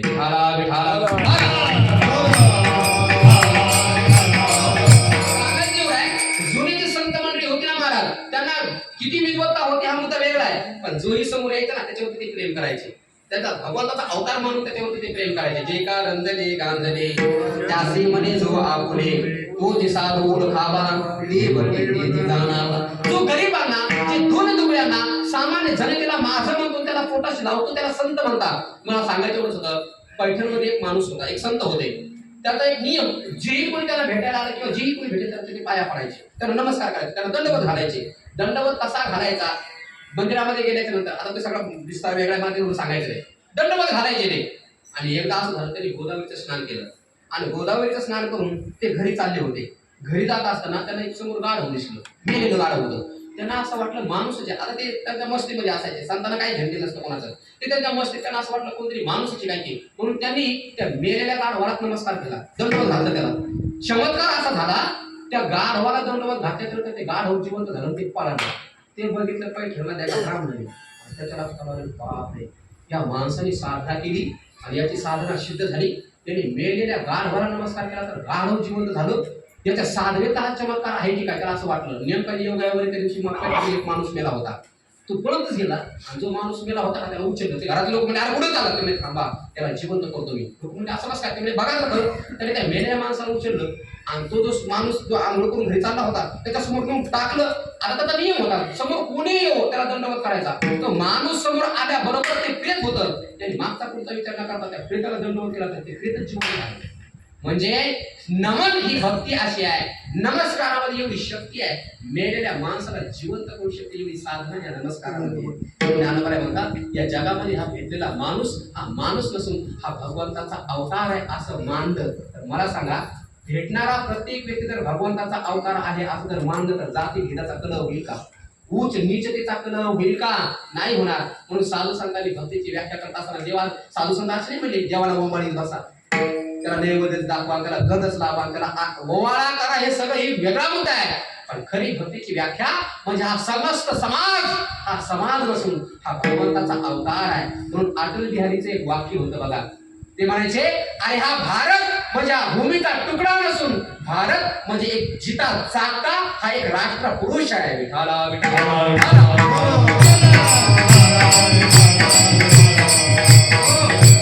प्रत्येक संतांनी भक्तीची व्याख्या वेगवेगळी केली. पण ज्ञानोबाला विचारलं भक्ती म्हणजे काय? ज्ञानोबा म्हणतात नमन करणं ही भक्ती आहे. तसं जगद्गुरु तुकोबाला विचारलं महाराज भक्ती कशाला म्हणतात? तुकोबा म्हणजे खरं सांगू का, अभंगाचं पहिलं चरण तिथे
भक्ती कशाला म्हणतात त्याचा विचार भरपूर झाला मला असं वाटेल. भक्ती ते नमन, भक्ती भक्ती म्हणजे काय? समोर भेटणारा प्रत्येक व्यक्ती हा भगवंताचा अवतार आहे असं मानणं याला भक्ती म्हणणं आहे. आणि त्याग वैराग्य म्हणजे काय? वैराग्य तो त्याग. वैराग्य लोकांना असं वाटलं घरदार सोडलं म्हणजे झालं वैराग्य, लोकांना असं वाटलं जप्पी केलं म्हणजे झालं वैराग्य, दाढीचा का वाढवलं म्हणजे झालं वैराग्य, काही लोकांना वाटलं भगवे वस्त्र घातले म्हणजे झालं वैराग्य. जप्पी करून कोणाला वैराग्य प्राप्त होत नाही, दाढीचा का वाढवून कोणाला वैराग्य प्राप्त होत नाही, नुसते भगवे वस्त्र घालून कोणाला वैराग्य प्राप्त होत नाही. आदिगुरु शंकराचार्यांनी वर्णन केले. जटिलो मुंडी लुंजित केशः काशायांबर बहुकृत वेशः पश्यन्नपि न च पश्यति मूढो उदर निमित्तम बहुकृत वेशः. मोहमुद्र नावाचं स्तोत्र आहे आणि त्याच्यामध्ये वैराग्याची व्याख्या करत असताना आदिगुरु शंकराचार्यांनी सांगितलं केवळ जटा वाढवून जर कोणाला वैराग्य प्राप्त झालं असतं तर आसुराच्या अंगावर काय कमी केस आहेत काय? सगळे आसुर संन्यासी झाले असते, सगळ्यांना वैराग्यवान म्हणलं असतं. जटा वाढवून कोणी संन्यासी होत नाही. चप्पी करून जर वैराग्य प्राप्त झालं असतं तर ज्यांना ज्यांना टक्कल पडली हे सगळे वैराग्यवानच झाले असते. पण टक्कल पडलं म्हणजे वैराग्यवान कोणी होत नाही. भगवे वस्त्र घातले म्हणजे वैराग्य प्राप्त झालं असतं तर गावामध्ये कुत्री आणि सगळ्यांचा कलर भगवाच आहे म्हणजे भगव वस्त्र धारण केलं म्हणजे कोणी संन्यासी होतं का? नाही होऊ शकत. मग वैराग्य म्हणजे काय? ऐका, ज्याला घरामध्ये असणारी पत्नी विषासारखी दिसली त्याला वैराग्य प्राप्त झालं म्हणून समजा. विठाला विठाला सांगत नाही ते ज्ञानबराय निश्चितीमध्ये सांगतात. ओया पहा कशा आहेत. ज्ञानबराय म्हणतात ज्याला वैराग्य प्राप्त झालं. आता उन्हाळ्याचे दिवस आहे, ज्ञानबरायचे ओय सांगतो त्याला नीट आहे का? उन्हाळ्याचे दिवस आहेत, तुम्ही शेतामध्ये काम करून आले, दुपारचे 2 वाजले, दाखरा ऊन आहे आणि एवढ्या उन्हात तुमच्या अंगाचा जाळजाळ झालाय आणि घरी आल्यानंतर तुम्ही म्हणलं अरे गारगार पाणी द्या आंघोळीला करण्याकरता आणि तुम्हाला एखाद्या व्यक्तीने सांगितलं त्या कुंडामध्ये आंघोळ कर आणि त्या कुंडामध्ये गारगार आहे. म्हणजे काय गार आहे? म्हणजे पू आहे. पू करतो ना पॉयझन, जखम सडल्याच्या नंतर ती जखम सडली आणि त्या जखमेत झालेला पू आणि त्याचा कुंड आणि थंडगार आहे आणि एखाद्या व्यक्तीच्या अंगात दाळ झालं तर त्याला सांगितलं जा त्याच्यामध्ये आंघोळ कर, तू थंडगार होशील. ते मरण पण त्याच्यामध्ये जाऊन आंघोळ करील का? नाही. जसं कुवाच्या कुंडामध्ये आंघोळ करायला कोणाला आवडत नाही तसं ज्ञानबराय म्हणतात ज्याला कुवाचा पू, तो कुवाचा कुंड आणि पत्नी ही ज्याला सारखी जेव्हा वाटली समजून घ्या त्याला वैराग्य प्राप्त झाले. विठाला दुसरं उदाहरण सांगू का? हे नाही कळलं तर दुसरं उदाहरण ज्ञानबरायने सांगितलंय. भीष्माचार्य पाहिले असतील ना, शरपंजरी पडले. तसं एक व्यक्ती 8 दिवस झाला झोपलाच नाही आणि त्याला झोप आली. तो घरी आला बायकोला म्हणला अंथरून टाक मला झोपायचंय. तिने अंथरून टाकलं, बनवलं पण कशाचं? बाणाचं, अंकुशदार बाण.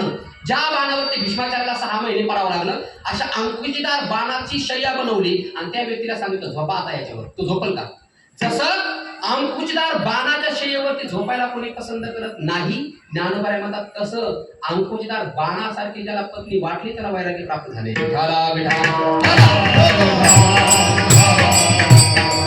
ऐका, नाराचाची अंथुरणे पूय पंक्ती लोळणे तैसे भोगी लेखने अहिकेची. आणि ज्या माणसाला इहलोकातील सोडा. अजून एक सांगा, ज्ञानबरायचं उदाहरण असं दिलंय. ज्ञानबराय म्हणजे कुत्र्याने केलेली वांटी. कुत्रा आहे ना, कुत्र्याने केलेली वांटी पाहिजे का तुम्ही?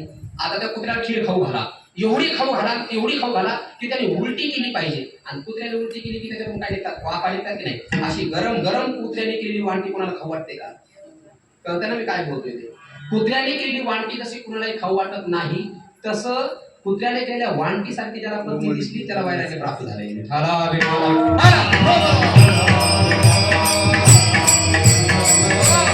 व्याख्या पाहण्यानं बऱ्या वैराग्याची कशी करतात? ऐहिकेचे का पारत्रीचे भोग पायिक झाली या इच्छेचे परी भोगावे हे नवचे मना माझी. एक माणूस भेटला मला महाराज मी वैराग्य संपन्न नाही. म्हणलं का? म्हणलं लग्न नाही झालं. का नाही झालं? भेटलीच नाही.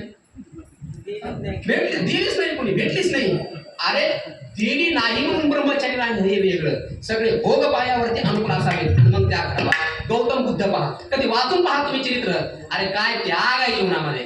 अरे सार्वभौम राजा आहे आणि जीवनामध्ये वैराग्य कसं प्राप्त झालं. ज्यावेळेला ते गौतम बुद्ध जन्माला आल्याच्या नंतर त्या एका भविष्यकाळाने त्याचा भविष्यकाळी सांगितलं, राजा तुझा मुलगा संन्यासी होणार. त्याला वाईट वाटलं. त्याला असं वाटलं माझा मुलगा जर संन्यासी झाला तरी राज्य कोणी सांभाळायचं. मग त्या पहिल्या राजाने त्या गौतम बुद्धाच्या बापाने असं एक नगर निर्माण केलं की 22 वर्षाच्या पुढचे आणि 16 वर्षाच्या आतले असं एकही नाही, असे 16 ते 22 वर्षाच्या वयातले पोरं आणि पुरी त्या दरबारात राजवाड्यात ठेवले. म्हातारा एकही माणूस नाही, रोगीने माणूस नाही, सगळे संपन्न अनुकूल. पण त्याला एक ठेवलं, त्या कंपाऊंडच्या बाहेर त्याला मात्र जाऊ दिलं नाही. कामानिमित्त त्याचा बाप काहीतरी कामानिमित्त बाहेर गेला आणि त्याने आपल्या मित्राला सांगितलं, ए मला याला नगर पाहायचंय. आणि त्या मित्राला घेऊन बापाच्या अनुपस्थितीमध्ये तो नगराच्या बाहेर निघाला. ऐका, नगराच्या बाहेर निघाल्याच्या नंतर पहिला त्यांनी माणूस पाहिला. अंगम गलितम फलितम मुंडम दशनरहीनम चातुर्दंडम तो याति कृत्वा दंडम तदपिनं मुञ्चत् दाशा मुंडम भज गोविंदम भज गोविंदम मूढमते. मला वाटतं ते योगेश्वर कृषीमध्ये म्हणता काय गाणे मग विठाला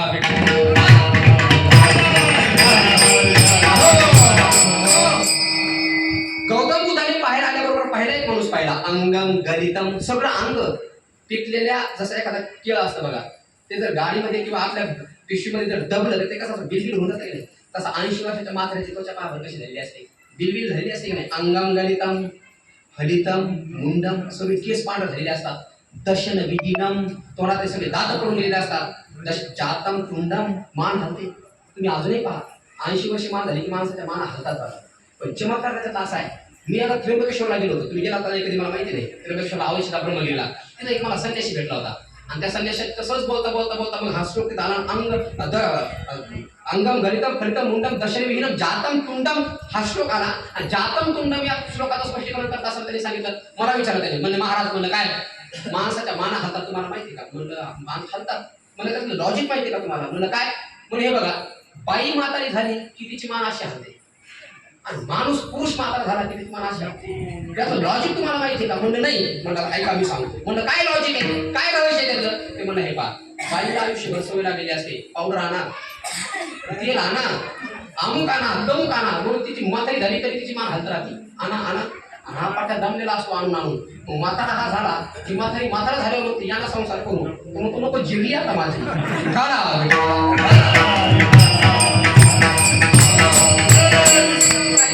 गौतम बुद्ध नगराच्या बाहेर आले आणि त्यांनी एकच म्हातारा माणूस पाहिला, एकच दुसरा नाही. आणि त्यांनी आपल्या मित्राला विचारलं, अरे हे कोण आहे. हा प्राणी कोणता. त्यांनी कधी म्हातारा माणूस पाहिलाच नव्हता. त्यांनी सांगितलं, अरे सिद्धार्थ, अजून 15-20 वर्षाच्या नंतर तुला सुद्धा अशी अवस्था प्राप्त होणार, तुझ्या देहाची ही स्थिती होणार.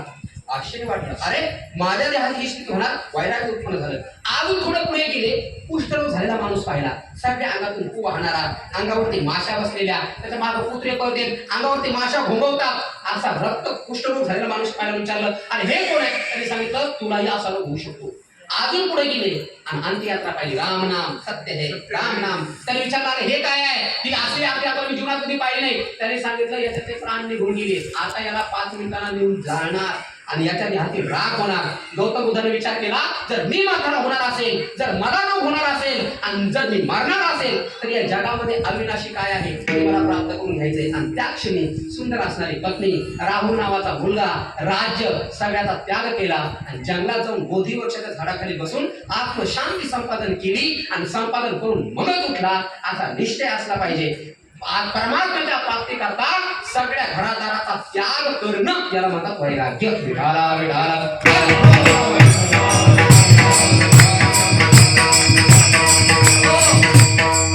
मी असं ऐकलंय की जिंतूरमध्ये विचारसागराचे पाठ चालतात.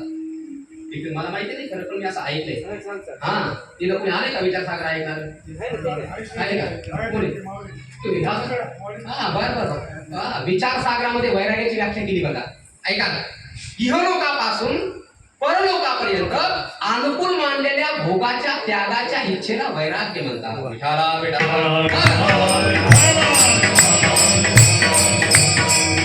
आणि वैराग्यासारखं सुख या जगात दुसरं कोणतं नाही महाराज. हो, इंद्राला जेवढं सुख नाही तेवढं वैराग्यामध्ये सुख आहे. म्हणून तुम्ही ऐकून पहा, कधीतरी त्याग करून पहा, जीवनामध्ये किती सुख आहे त्याचा अनुभव घेऊन पहा. विठाला विठाला.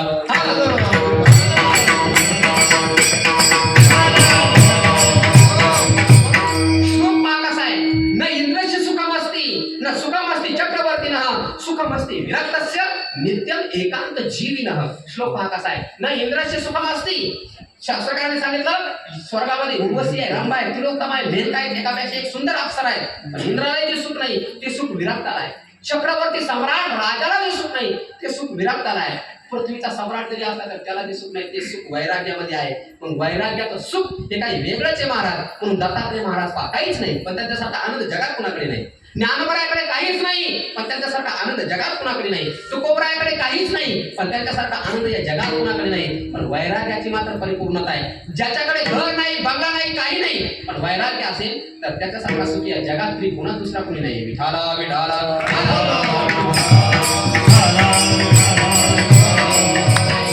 वैराग्य म्हणजे काय? अरे भोग प्राप्त असावे तर मग सोडावे. मी मागायचं सांगून गेलो. एक जण मला भेटला, म्हटलं मी ब्रह्मचारी. म्हणलं का राहिला? भेटलीच नाही. आपलं झालं म्हणजे त्याच्यासारखं ते आम्हाला शाळेमध्ये धडा होता बघा. एक कोरा द्राक्ष खायला गेला. तुम्हाला होता की नाही मला नाही माहिती पण मला एक शाळेत मला हिंदीला का मराठी मला तो धडा होता. एक कोरा द्राक्ष खायला गेला. रात्रभर द्राक्षाचा धडा खाली का तुम्ही कधी पाहिलं का? नाशिकला कधी गेलात का? मळे उंच बांधलेले असतात. त्या कोऱ्याने द्राक्ष खाण्याकरता उड्या मारल्या रात्रभर पण त्याच्या तोंडाला काही घड आला नाही. सकाळ झाल्याच्या नंतर कोऱ्याच्या लक्षात आलं आता बागेचा मालक तिला मारीन त्यापेक्षा आपण करून गेले तर बरं. पण जाताना म्हणलं हे खूप द्राक्ष आंबट आहे. मग रात्रभर कशाला उड्या हल्ल्या? अरे भोग प्राप्त असावे आणि मग त्या घडावा त्याला वैराग्य म्हणतात.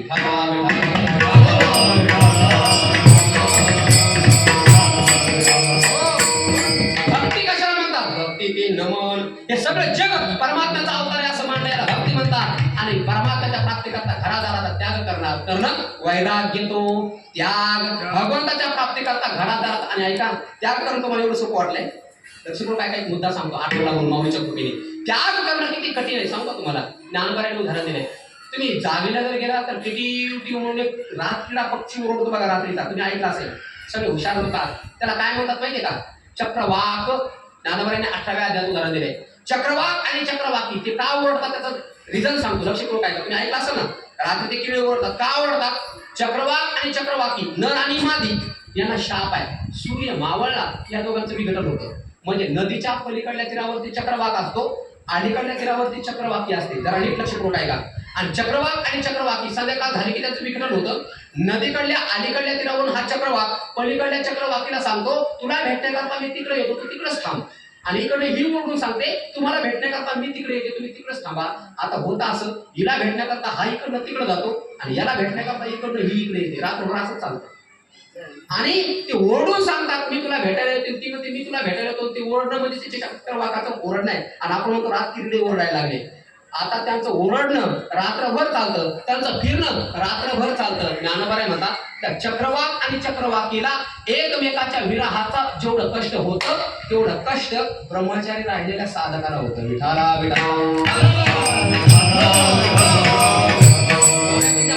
पैसा रसाही बिघडता. दुसरं उदाहरण दिले होय ओहावनी वत्स काढिता. ओह आता तुम्ही सगळे शेतकरी आहात, गाया पाळलेले लोक आहात. दिवसभर गाय शेतामध्ये चरते. संध्याकाळी घरी आल्याच्या नंतर ती जर आपण खुंट्याला बांधली तर वासरू सोडतो की नाही आपण पिण्याकरता. आणि काय करतो? पिऊ देतो का त्याला? किती इमानदार आहे आपण, आहे की नाही? काय करतो? नुकताच गायीने पाना सोडला की त्याचे कान पकडतो त्याला पुन्हा बांधून टाक. ज्ञानोबराय म्हणतात त्या वासराला त्या ओहावरून बाजूला काढलं. ओढल्याच्या नंतर त्या वासराला जेवढे कष्ट होतात तेवढे कष्ट ब्रह्मचारी राहिलेल्या साधकाला होतात. विठाला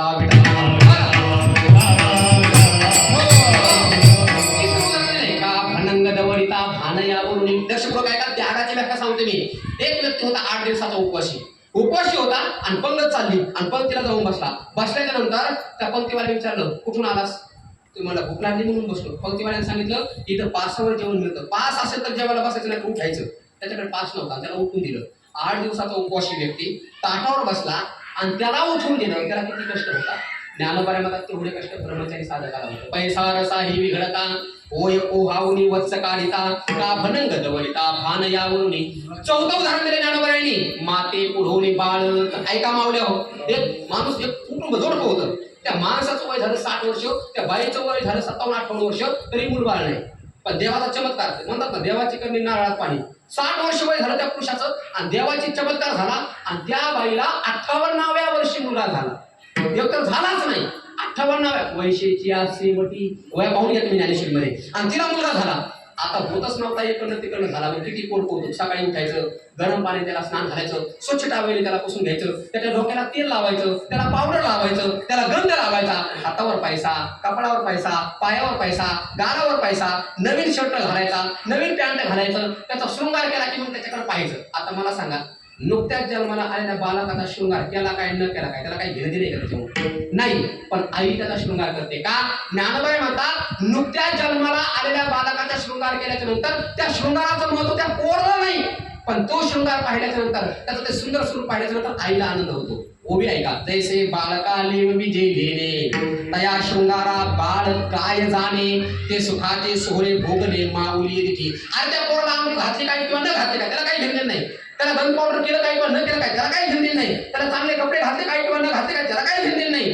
पण त्याला चांगले आंघोळ घातले, त्याला चांगले कपडे घातले, त्याचा चांगला मेकअप केला की मग आईला त्याच्याकडे पाहिल्याच्या नंतर समाधान वाटतं. तशी ती 58 वर्षाची ती बाई, एकुलता एक मुलगा, चांगला त्याला आंघोळ घालायची आणि चांगले त्याला गंध पावडर लावलं, चांगले कपडे घातले आणि हिवाळ्याचे दिवस असल्यामुळे सकाळी सकाळी कोवळ्या उन्हामध्ये घेतलं आणि हातामध्ये ती त्याला खेळू लागली. कुकू काय म्हणतात ते खेळत होती तिला ती. आणि ती खेळवत असताना अचानक त्या पोराने पांढरे डोळे केले, ती पोरग मेलं. आता बघा, एकतर होतच नव्हतं. 58व्या वर्षी कुठीकडनं झालं आणि तेही पोरग काळाने गेलं. ज्ञानोबा म्हणतात, त्या आईला जेवढं दुःख होतं तेवढं दुःख ब्रह्मचारी साधकाला त्याग करताना होतं. विठाला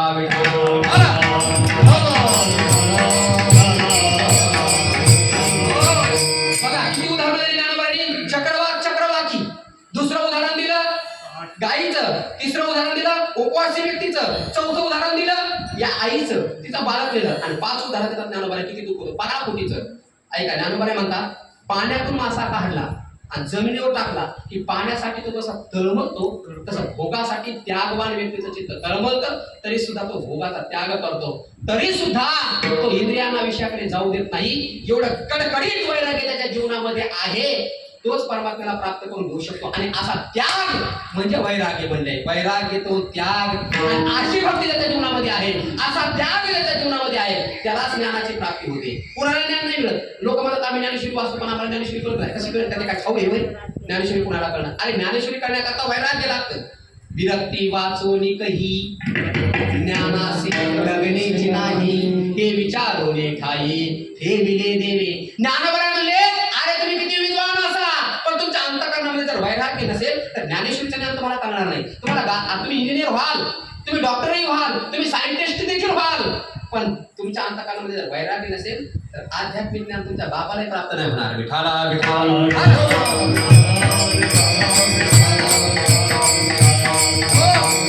आध्यात्मिक ज्ञान संपादन करण्याकरता त्यागच करावा लागतो. काय स्वामी विवेकानंद काय बावट होते काय ब्रह्मचर्याला? ज्ञानोबा काय बावट होते काय? भगवान बाबा झाले, हे जे महात्मे झाले, हे जेवढे संत महापुरुष झाले, ब्रह्मचर्य राहतात काय? त्यांना काय अक्कल नाही? तुम्हाला मस्त कळतं बंगला बांधावा, गाडी घ्यावी, मस्त मध्ये फिरावं, काय नाही? त्यांना कळत नाही काय? का त्यांना बंगला, अरे तुम्ही जेवढा बंगला बांधता त्याच्यापेक्षा 1000 पटीने सुंदर ते बंगला बांधू शकतात का? त्यांना कळत नाही का? पण तरी सुद्धा त्याचा अर्थ असा आहे, जो भोग भोगतो त्याला रोग होतात. वाक्य नीट ऐका, जो जेवढे जास्त भोग तेवढे जास्त रोग. प्रमाण तुमच्या पाठ असेल, भोगे रोगा जो लोनिया आणि का, जो जेवढे जास्त भोग भोगतो परिणामी त्याला तेवढे रोग होतात. पण ज्याच्या अंतःकरणामध्ये त्याग उत्पन्न होतो त्याच्या अंतःकरणामध्ये ज्ञान उत्पन्न होतं, आणि ज्याच्या अंतःकरणामध्ये ज्ञान उत्पन्न झालं त्याच्या अंतःकरणामध्ये प्रेम उत्पन्न होतं. विठाला नीट लक्षपूर्वक ऐका. भोग भोगला रोग होतो, पण त्याग केला ज्ञानाची प्राप्ती होते. अर्जुनाने त्याग केला देवासाठी. तुम्हाला सांगतो, ज्यावेळेला कुरुक्षेत्राचं युद्ध ठरलं, धर्मयुद्ध ठरलं, त्यावेळेला देवाची मदत मागण्याकरता दुर्योधनही गेला आणि देवाची मदत मागण्याकरता अर्जुनही गेला. कारण नियम असा होता, निश्चय असा होता, भगवान श्रीकृष्ण परमात्मा त्याचं सैन्य ज्या बाजूला राहील त्या पक्षाचा विजय होईल. म्हणून दुर्योधनही मदत मागायला गेला, अर्जुनही गेला. पण तुम्हाला सगळ्यांना माहिती आहे, दुर्योधन गेला डोक्यातून बसला, अर्जुन गेला पायातून बसला. देव उठले, अर्जुना म्हणले अर्जुना बोल काय पाहिजे? दुर्योधन म्हणला त्याच्या अगोदर मी आले. देव म्हणला पण मी अर्जुनाला पाहिले. देवाने सांगितलं अर्जुना बोल तुला काय पाहिजे? पण दोघंही नीट ऐका, एका बाजूला मी राहील, हातामध्ये शस्त्रास्त्र धरणार नाही, एका बाजूला माझं सैन्य राहील, शस्त्रास्त्र असेल. मग मी पाहिजे का सैन्य पाहिजे सांगा? अर्जुन म्हणला देवा मला सैन्य नको, मला तूच पाहिजे. आणि देवा करता अर्जुनाने सैन्याचा त्याग केला अर्जुनाने देवा करता सैन्याचा त्याग केला, मग देवाने अंतःकरणामध्ये विचार केले, "अरे अर्जुना, तू जर माझ्याच करता सैन्याचा त्याग करत असेल तर त्यागासाठी मी तुला ज्ञान देतो." आणि जे ज्ञान भगवंताने आपल्या आईला दिलं नाही, नीट आहे का, जे गीतेतलं ज्ञान भगवंताने आपल्या आईला दिलं नाही, आपल्या भावाला दिलं नाही, आपल्या बापाला दिलं नाही, कुणाला जे ज्ञान दिलं नाही ते अर्जुनाला दिलं. का? केवळ फक्त अर्जुनाने देवा करता केलेला त्याग, म्हणून तुमच्या जीवनात जेवढा मोठा त्याग तेवढी मोठी उपलब्धी असते. आता ओळ आहे का, जे न सांगेची माता देवकीसी, जे न सांगेची बंधुबळी भद्रासी, जे न सांगेची वसुदेवासी, ते गुह्य अर्जुनेसी बोल, देवी लक्ष्मी होरी जवळी, तेही न देखे या प्रेमाचे सुख, आधी कृष्ण स्नेहाचे पीक या तेचे आते. हे सगळं सोडून द्या, जेवणामध्ये जेवढा तुम्ही जास्त त्याग कराल तेवढी मोठी उपलब्धी प्राप्त होते. विठाला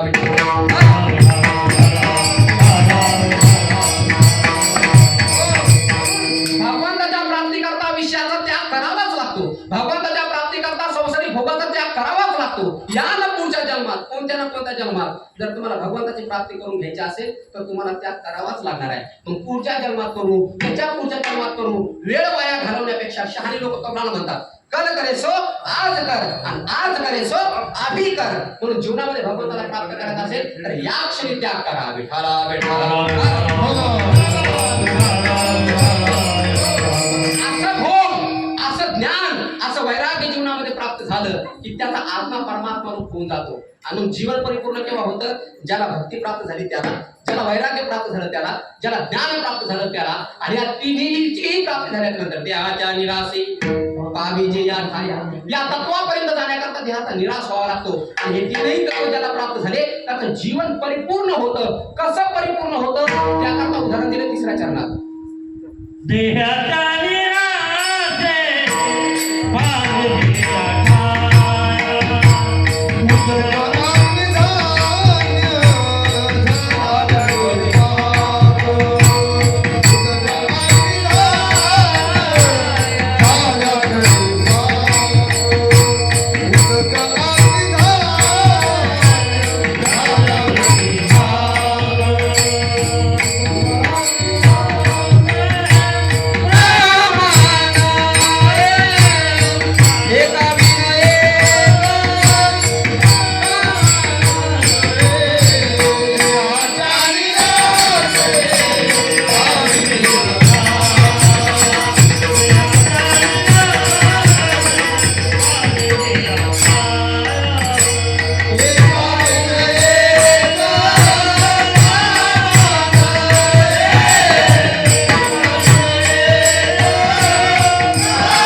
पावीजे या ठाया, भक्ती, ज्ञान आणि वैराग्य तिन्ही परिपूर्ण जीवन असेल तर ते जीवन पूर्ण होतं. नाही तर एक जरी नसेल तर अपूर्ण होऊन जातं. त्याकरता उदाहरण दिलंय, उदक, अग्नी, धान्य, पाणी, धान्य आणि अग्नी एकत्रित आल्याच्या नंतर स्वयंपाक बनतो. तसं वैराग्य म्हणजे त्याग, भक्ती आणि ज्ञान हे तिन्ही एकत्रित आल्याच्या नंतर जीवन परिपूर्ण होतं. ओम पूर्णमदः पूर्णमिदं पूर्णात् पूर्णमुदच्यते पूर्णस्य पूर्णमादाय पूर्णमेवावशिष्यते. असं परिपूर्ण जीवन जर जीवनामध्ये हवं असं वाटत असेल तर ज्ञान, वैराग्य आणि भक्ती हे तिन्ही जीवनामध्ये लागतात. म्हणून नाथ महाराजांनी सांगितलं, जीवनात प्रयत्न करायचा आहे ना, साधावया वैराग्य ज्ञान, मनुष्य देही करावा प्रयत्न, सांगे एका जनार्दन अनेक यत्न असेना. नाथ महाराजांनी चिरंजीव पदामध्ये सांगितलं, माणसाने एक तर ज्ञानाच्या प्राप्तीकरता प्रयत्न करावा, वैराग्याच्या प्राप्तीकरता प्रयत्न करावा किंवा भक्तीच्या प्राप्तीकरता प्रयत्न करावा. या तीन गोष्टीच्या प्राप्तीशिवाय चौथ्या गोष्टीच्या प्राप्तीचा मनुष्याने जीवनामध्ये प्रयत्नच करू नये.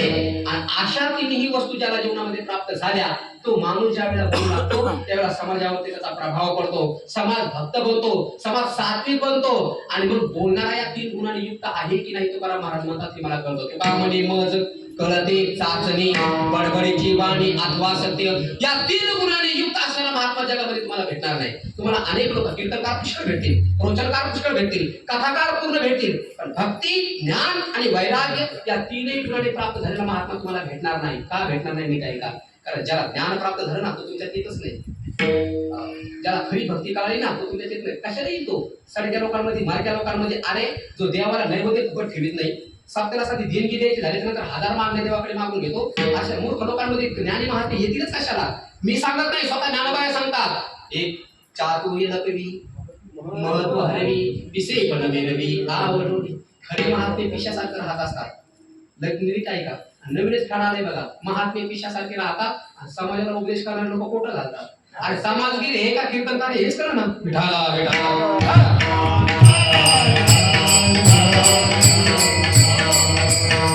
संत महात्मे आपलं चातुर्य लपून ठेवतात तुम्हाला खरं सांगतो एक उदाहरण सांगतो तुम्हाला नीट ऐका एक संत होते एका जंगलामध्ये राहत होते गावातल्या लोकांना कळालं की हा फार मोठा महात्मा आहे आणि महात्मे लोक आपलं ज्ञान झाकून ठेवतात ते उघड कळत नाही आपल्याला हरिपाठाच पाठ असतो पण आपल्याला त्याची सवय लागलेली असते जे लोक ज्ञान दाखवतात ते आळद्या हलकून पिवळे झालेली माणसं असतात तुम्ही कधी पहा भांड्यामध्ये अर्ध पाणी भांड घ्या काय होतं ते डबल पण भांड पूर्ण भरावर ते शांत राहते जिथं उतार असतो ना नदीला तिथं पाणी खळखळ खळखळ करतं पण जिथं हा उतार पाण्याला खळखळाट पण जिथं डह असतो तिथं गंभीर असतं मावल्यावरूनच्या अनुभवात उदाहरण सांगतो जोपर्यंत भात शिजला नाही तोपर्यंत तो कसा करतो बडबड बडबड वाचतो की नाही पण भात शिजला तो शांत होतो तसं जोपर्यंत खरं ज्ञान प्राप्त झालं नाही तोपर्यंत बडबड माणूस करतो आणि खरं ज्ञान प्राप्त झाले की तो गप्प बसतो विठाला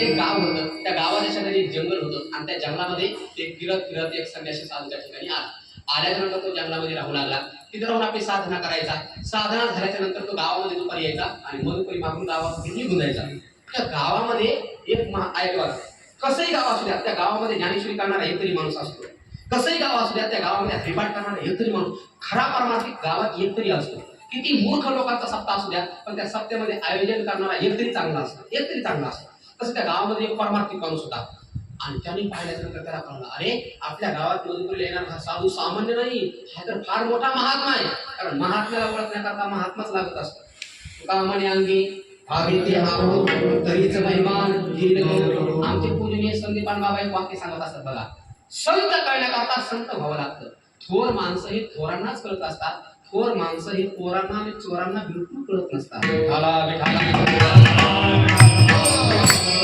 महात्मा जंगलात राहायचा दिवसभर साधना करायचा भूक लागली गावातील मधुपुरी मागायचा त्या गावात एक चांगला वारकरी होता त्याने त्या पोराला महात्म्याला पाहिलं त्याला असतात अरे हे दिसायला माणूस साधा दिसतो हे पोरग पण हे एक मोठं विद्वान दिसतंय हे त्याच्या लक्षात आलं आणि मग ते महात्मा आपली मधुपुरी घेतली गेले जंगलामध्ये घेऊन तो महात्मा गावाच्या 4-5 लोकांना त्यांनी एकत्रित केले त्या लोकांना सांगितलं हे आपल्या गावात जे महात्मा येतो ना मधुपुरी घ्यायला आणि हा फार मोठा संत आहे तो जर आपल्या गावात येत राहिला आणि त्याने जर आपल्या गावातल्या पोरांना जर शिकवलं तर आपली पिढी चांगली घडेल मग ते महात्मा गावामध्ये आला पाहिजे नाही का सप्ताह कशा करता करायचा कीर्तनकार आणायचे त्यांना पैसे द्यायचे पंक्ती घालायच्या याच्यासाठी नाही सप्ताह म्हणजे तुमचे लहान लहान लेकरं इथं आले पाहिजे त्यांना ज्ञानोबा कळले पाहिजे त्यांना तुकाराम महाराज कळले पाहिजे कारण या जगाच्या पाठीवरती खरे संस्कार देण्याचं एकमेव साधन आता कीर्तन राहिले तुम्ही त्यांच्या हातामध्ये मोबाईल द्या ते चांगलं त्याच्यात पाहणारच नाही ते वाईट गुणमुखच बनणार त्या जगाच्या पाठीवरती आता फक्त कीर्तन प्रवचन आणि कथा हे एवढंच साधन असं राहिले की इथं आल्यानंतर लोक सुधरले तर सुधरू शकतात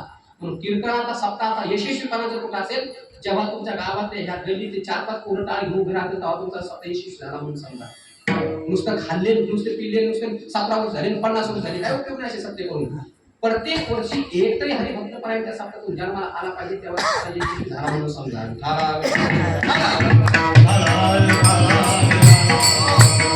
आणि असे पोरं यशस्वी तुमचे व्हावे असं तुम्हाला जर वाटतं तर आता कीर्तनकार चांगले आले पाहिजे चांगला अभंग सोडवणारे चांगलं तत्वज्ञान शिकवणारे संत आले पाहिजे पण लोकांना आता तसं नकोय महाराज वाघ घेण्याचं दूध पासून नका वाघ घेण्याचं बसण्यास लागतो आता लोकांना फक्त टाइमपास लागतो नाचणे ह्या करणे आणि उड्या हाणणे याच्या पलीकडे नाही अरे कीर्तनातून जर तुम्ही उभा तमाशा निर्माण केला तर टीव्ही मध्ये नाटक तुमच्यात काय अंतर राहिलं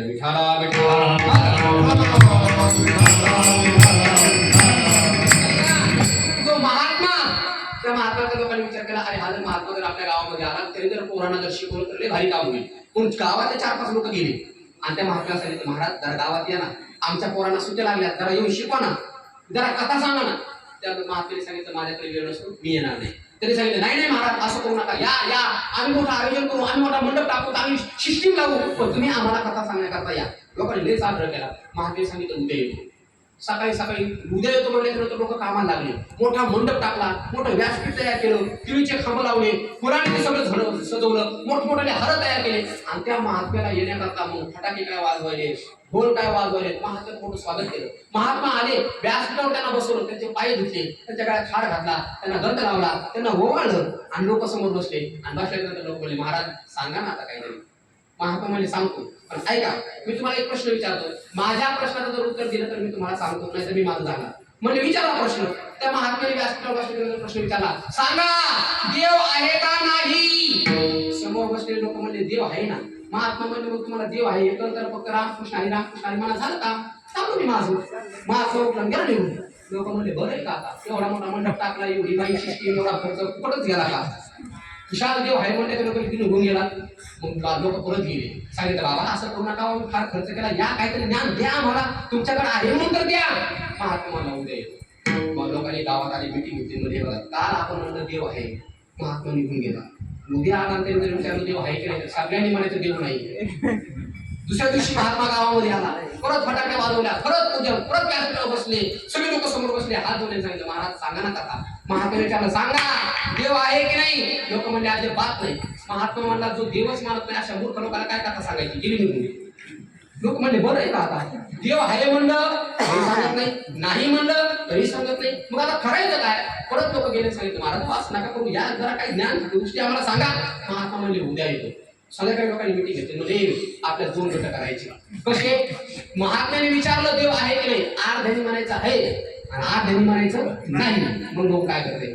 महात्मा आला, परत लोकांनी सांगितलं महाराज सांगा ना कथा. महात्मा म्हणजे माझ्या प्रश्नाचं उत्तर द्या. काय प्रश्न आहे? देव आहे की नाही? अर्धे म्हणले आहे, अर्धे म्हणले नाही. महात्माने एक काम करा, तुम्हाला मान्य देव आहे ते म्हणले हो, तुम्हाला मान्य देव नाही ते म्हणले नाही. पण ज्यांना देव आहे हे माहित आहे, ज्यांना माहिती नाही कसं आहे तुम्ही त्यांना सांगा, मला कशाला मदत देता? मग आपण पुन्हा निघून गेला.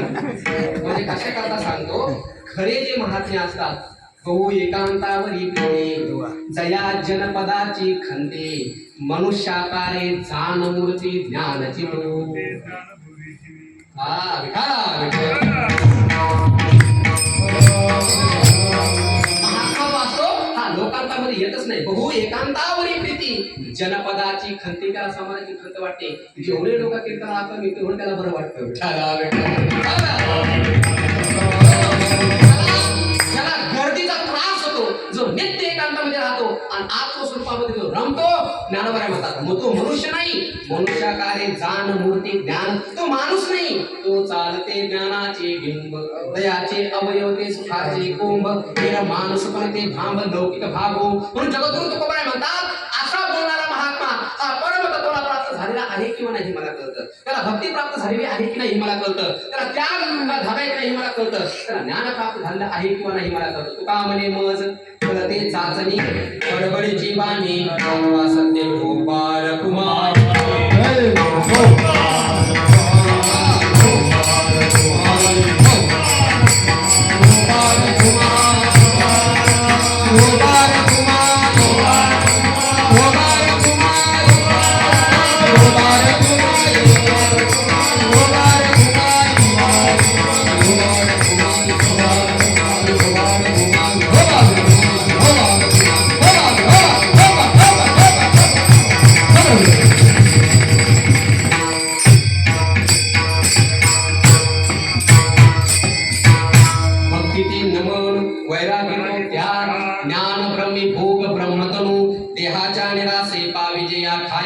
माझी ऐसे काया जव नव्हे. जोही मनुष्य भेटेल तो भगवंताचा अवतार आहे असं मानून त्याचं दर्शन घ्या, ही खरी भक्ती आहे. भगवंताच्या प्राप्तीकरता शब्द स्पर्श रूप रस गंध या विषयाचा त्याग करणं त्याला वैराग्य म्हणतात. आणि ज्याने विषयाचा त्याग केला आणि जीवनामध्ये भक्ती उत्पन्न झाली त्याला ज्ञान प्राप्त होतं. आणि ज्ञान प्राप्त झालं की देहाचा निराश आपोआप होऊन जातो. स्थूल देह, सूक्ष्म देह, कारण देह, त्या सगळ्या देहाचा निराश होऊन तो परमतत्वाला प्राप्त होतो. आणि असा महात्मा संतांच्या सभेमध्ये मंडित होतो, तो संतांना मान्य होतो आणि असं जीवन आपलं घडावं हीच सदिच्छा ज्ञानोबा यांच्या चरणी समर्पित करतो. झालेली सेवा विष्णू ज्ञानोबा यांच्या, मी ज्यांच्याकडे शिकलो असे माझे गुरुवरी डॉक्टर बाबांच्या, गणपती बाप्पाच्या, तुम्हा सर्व संत मायबापांच्या, आणि ज्यांच्यामुळे आम्हाला हा वारसा वसा प्राप्त झाला. माझा भाग्य आहे की माझ्या आजोबा या ठिकाणी कीर्तनाला या ठिकाणी उपस्थित आहेत. खरं म्हणजे मी हे जे कीर्तन करतो ना, की माझी शक्ती नाही, आमच्या पूर्वजांची ही पुण्याई आहे. माझ्या वडिलाची निरासेवा देवा तुझी चरण सेवा पांडुरंगा. त्या आमच्या आजोबांनी आमच्या पजोबांनी पिढ्यानपिढ्या परमार्थ घालवल्या महाराज, आणि त्यांचं पुण्य आमच्या पाठीशी उभं राहिलं म्हणून आम्ही कीर्तन या ठिकाणी करायला लागलो. त्यांनी वयाच्या मला वाटते 35व्या वर्षी का काय घर सोडलं. जमीन पाहिली नाही, बायको पाहिली नाही, मुलं पाहिली नाही, कशी लग्न झाली ही सुद्धा पाहिलं नाही. इंद्रायणीच्या गोदावरीच्या तीरावरती राहायचं, त्रिकाल स्नान करायचं, गाथा भागवत ज्ञानेश्वरीची पारायण करत राहायचे. काळ सारावा चिंतने एकांतवासी गंगा स्नाने देवाच्या पूजने प्रदक्षिणा पुरुषेच्या. असा आयुष्यभर परमार्थ केला आणि त्यांच्या परमार्थाची पुण्याई ही आमच्या पाठीमागे उभी राहिली म्हणून आम्ही या ठिकाणी कीर्तन करू शकलो. पण खरं म्हणजे अशा महात्म्याला ओळखण्याकरता दृष्टी लागते बघा. माझे मामा त्यांची पोरं आम्ही पाहतो, नको त्या बाबाच्या मागं लागतात आणि घरच्या माय बापाकडे दुर्लक्ष करतात. विठाला विठाला आमचा लक्ष्मण भाऊ या ठिकाणी आहे. माझे ते मोठे मामा आहे, ते जीवापाड प्रेम करतात महाराज, म्हणून त्याला जीवनामध्ये कधी काही कमी पडत नाही. सकल तीर्थांची धुवे जे का माता पितरी तया सेवेचे केले शरीरे ढोलकी जे. आपले आईवडील हे जगात त्यांच्या एवढं मोठं तीर्थ कोणतं नाही आणि त्यांची का सेवा केली. जर म्हाताऱ्या माणसाचं नुसतं दर्शन जरी घेतलं तरी काय फल प्राप्त होतं. नीट ऐका तुम्ही बसलेली माणसं, खेड्यापाड्यामध्ये म्हाताऱ्यांची काय उपेक्षा चालली महाराज. सेवा तर सोडाच, नुसतं संतात त्या म्हाताऱ्या माणसाचं दर्शन घेतलं तर काय म्हणतं. अभिवादनशीलस्य नित्यम वृद्धोपसेविनः. शब्द पहा कसे, वृद्धोपसेविनः. जो वृद्धाची सेवा करतो. माता मावळे जरा नीट ऐका तुम्ही. म्हाताऱ्या माणसाची जो सेवा करतो ना, चत्वारी तस्य वर्धन्ते. त्याच्या 4 गोष्टी वाढतात. कोणत्या? आयुः, विद्या, यश, बल. जो म्हाताऱ्या माणसाची सेवा करतो त्याचं आयुष्य वाढतं, त्याचं विद्या वाढतं, त्याची शक्ती वाढते आणि जीवनात तो कधीच अपयशी होत नाही. या 4 घटकात केवळ फक्त म्हाताऱ्या माणसाची सेवा केल्याच्या नंतर मिळतात. म्हणून म्हाताऱ्या माणसाची सेवा करा. मायबाप साक्षात भगवंताचे जे अवतार आहेत त्या अनुषंगाने आमचा लक्ष्मण भाऊ, आमचे मामा, आमच्या आजोबाची खूप काळजी घेतात. भगवंत करो त्यांच्या सगळ्या मनोकामना पूर्ण होत. तुम्ही सुद्धा तुमच्या आई वडिलांची, आजी आजोबाची चांगल्या पद्धतीने सेवा करा. त्यांचे आशीर्वाद तुमच्या पाठीमागे उभं राहतील आणि जीवनामध्ये तुम्हाला काही कुठल्याही प्रकारची कमतरता पडणार नाही अशी सदिच्छा व्यक्त करतो. म्हणून झालेली सेवा माझ्या आजोबांच्या चरणी, माझ्या पूर्वजांच्या चरणी, तुम्हाला सर्व श्रोते मायबापांच्या चरणी समर्पित करतो. आणि या कार्यक्रमाचे अधिष्ठाते देवता परमपूज्य आदरणीय प्रातस्मरणीय ज्यांच्या स्मृती प्रित्यर्थ हा कार्यक्रम चालू आहे असे आहे भक्तपरायण बळीराम महाराज दौडगावकर यांच्या पुण्यस्मरणाच्या निमित्ताने हा अखंड हरिनाम सप्ताह आहे महाराज. आणि आमचे भाऊ वगैरे हा कार्यक्रम करतात. पुढे कन्या पुत्र मोतीदेव सात्विक तयाचा हरी वाटे देवा आपल्या वडिलांच्या स्मृती प्रित्यर्थ या ठिकाणी हा कार्यक्रम करत असतात. आणि आता थोड्या दिवसापासून तुमचा सुद्धा या गल्लीतल्या लोकांचं या कार्यक्रमामध्ये मोठे योगदान त्यांना प्राप्त होत आहे असं मला कळालं. म्हणून तुम्हा सर्वांचे या ठिकाणी आभार व्यक्त करतो. आणि ज्यांनी आपल्या वडिलाच्या स्मृत्यर्थ हा कार्यक्रम केला, भगवंत करून त्यांच्या सगळ्या इच्छा पूर्ण होत ही अपेक्षा, ही सदिच्छा, ही मागणी परमात्म्याच्या चरणी करतो. आणि या नाद ब्रह्माचा अवतरण करण्याकरता या ठिकाणी जिंतूर परिसरातील सगळी ही वारकरी मंडळी मस्तक ही पायावरी या वारकरी संतांच्या आणि माझ्यासोबत आलेले भागवताचार्य हरिभक्तपरायण माझे छोटे बंधू भागवत महाराज आणि ज्यांच्यासोबत आम्ही लहानपणाचे मोठे झालो, आम्ही सोबत असतो, सोबत खेळतो, सोबत अभ्यास करतो असे माझे परममित्र भागवत महाराज कदम. मृदंगावर असणारे महाराज. मला कुणाचे तुमचे नाव माहिती आहेत बरं का, त्यामुळे कुणाच्याही नावाचा उल्लेख न करता झाली सेवा विष्णुमाऊली ज्ञानोबा तुम्हा सर्व श्रोते मायबापांच्या चरणी समर्पित करतो. ना तरी ना बालक बोकडा भोणी का बाकुडा चुका पावली ते चूज करुणे माऊली निजे जीवी त्वदीय वस्तु गोविंद तुभ्यम एव समर्पयामि. ज्ञानेश्वर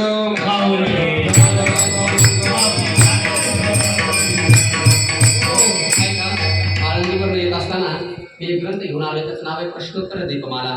पूर्ण पडला होता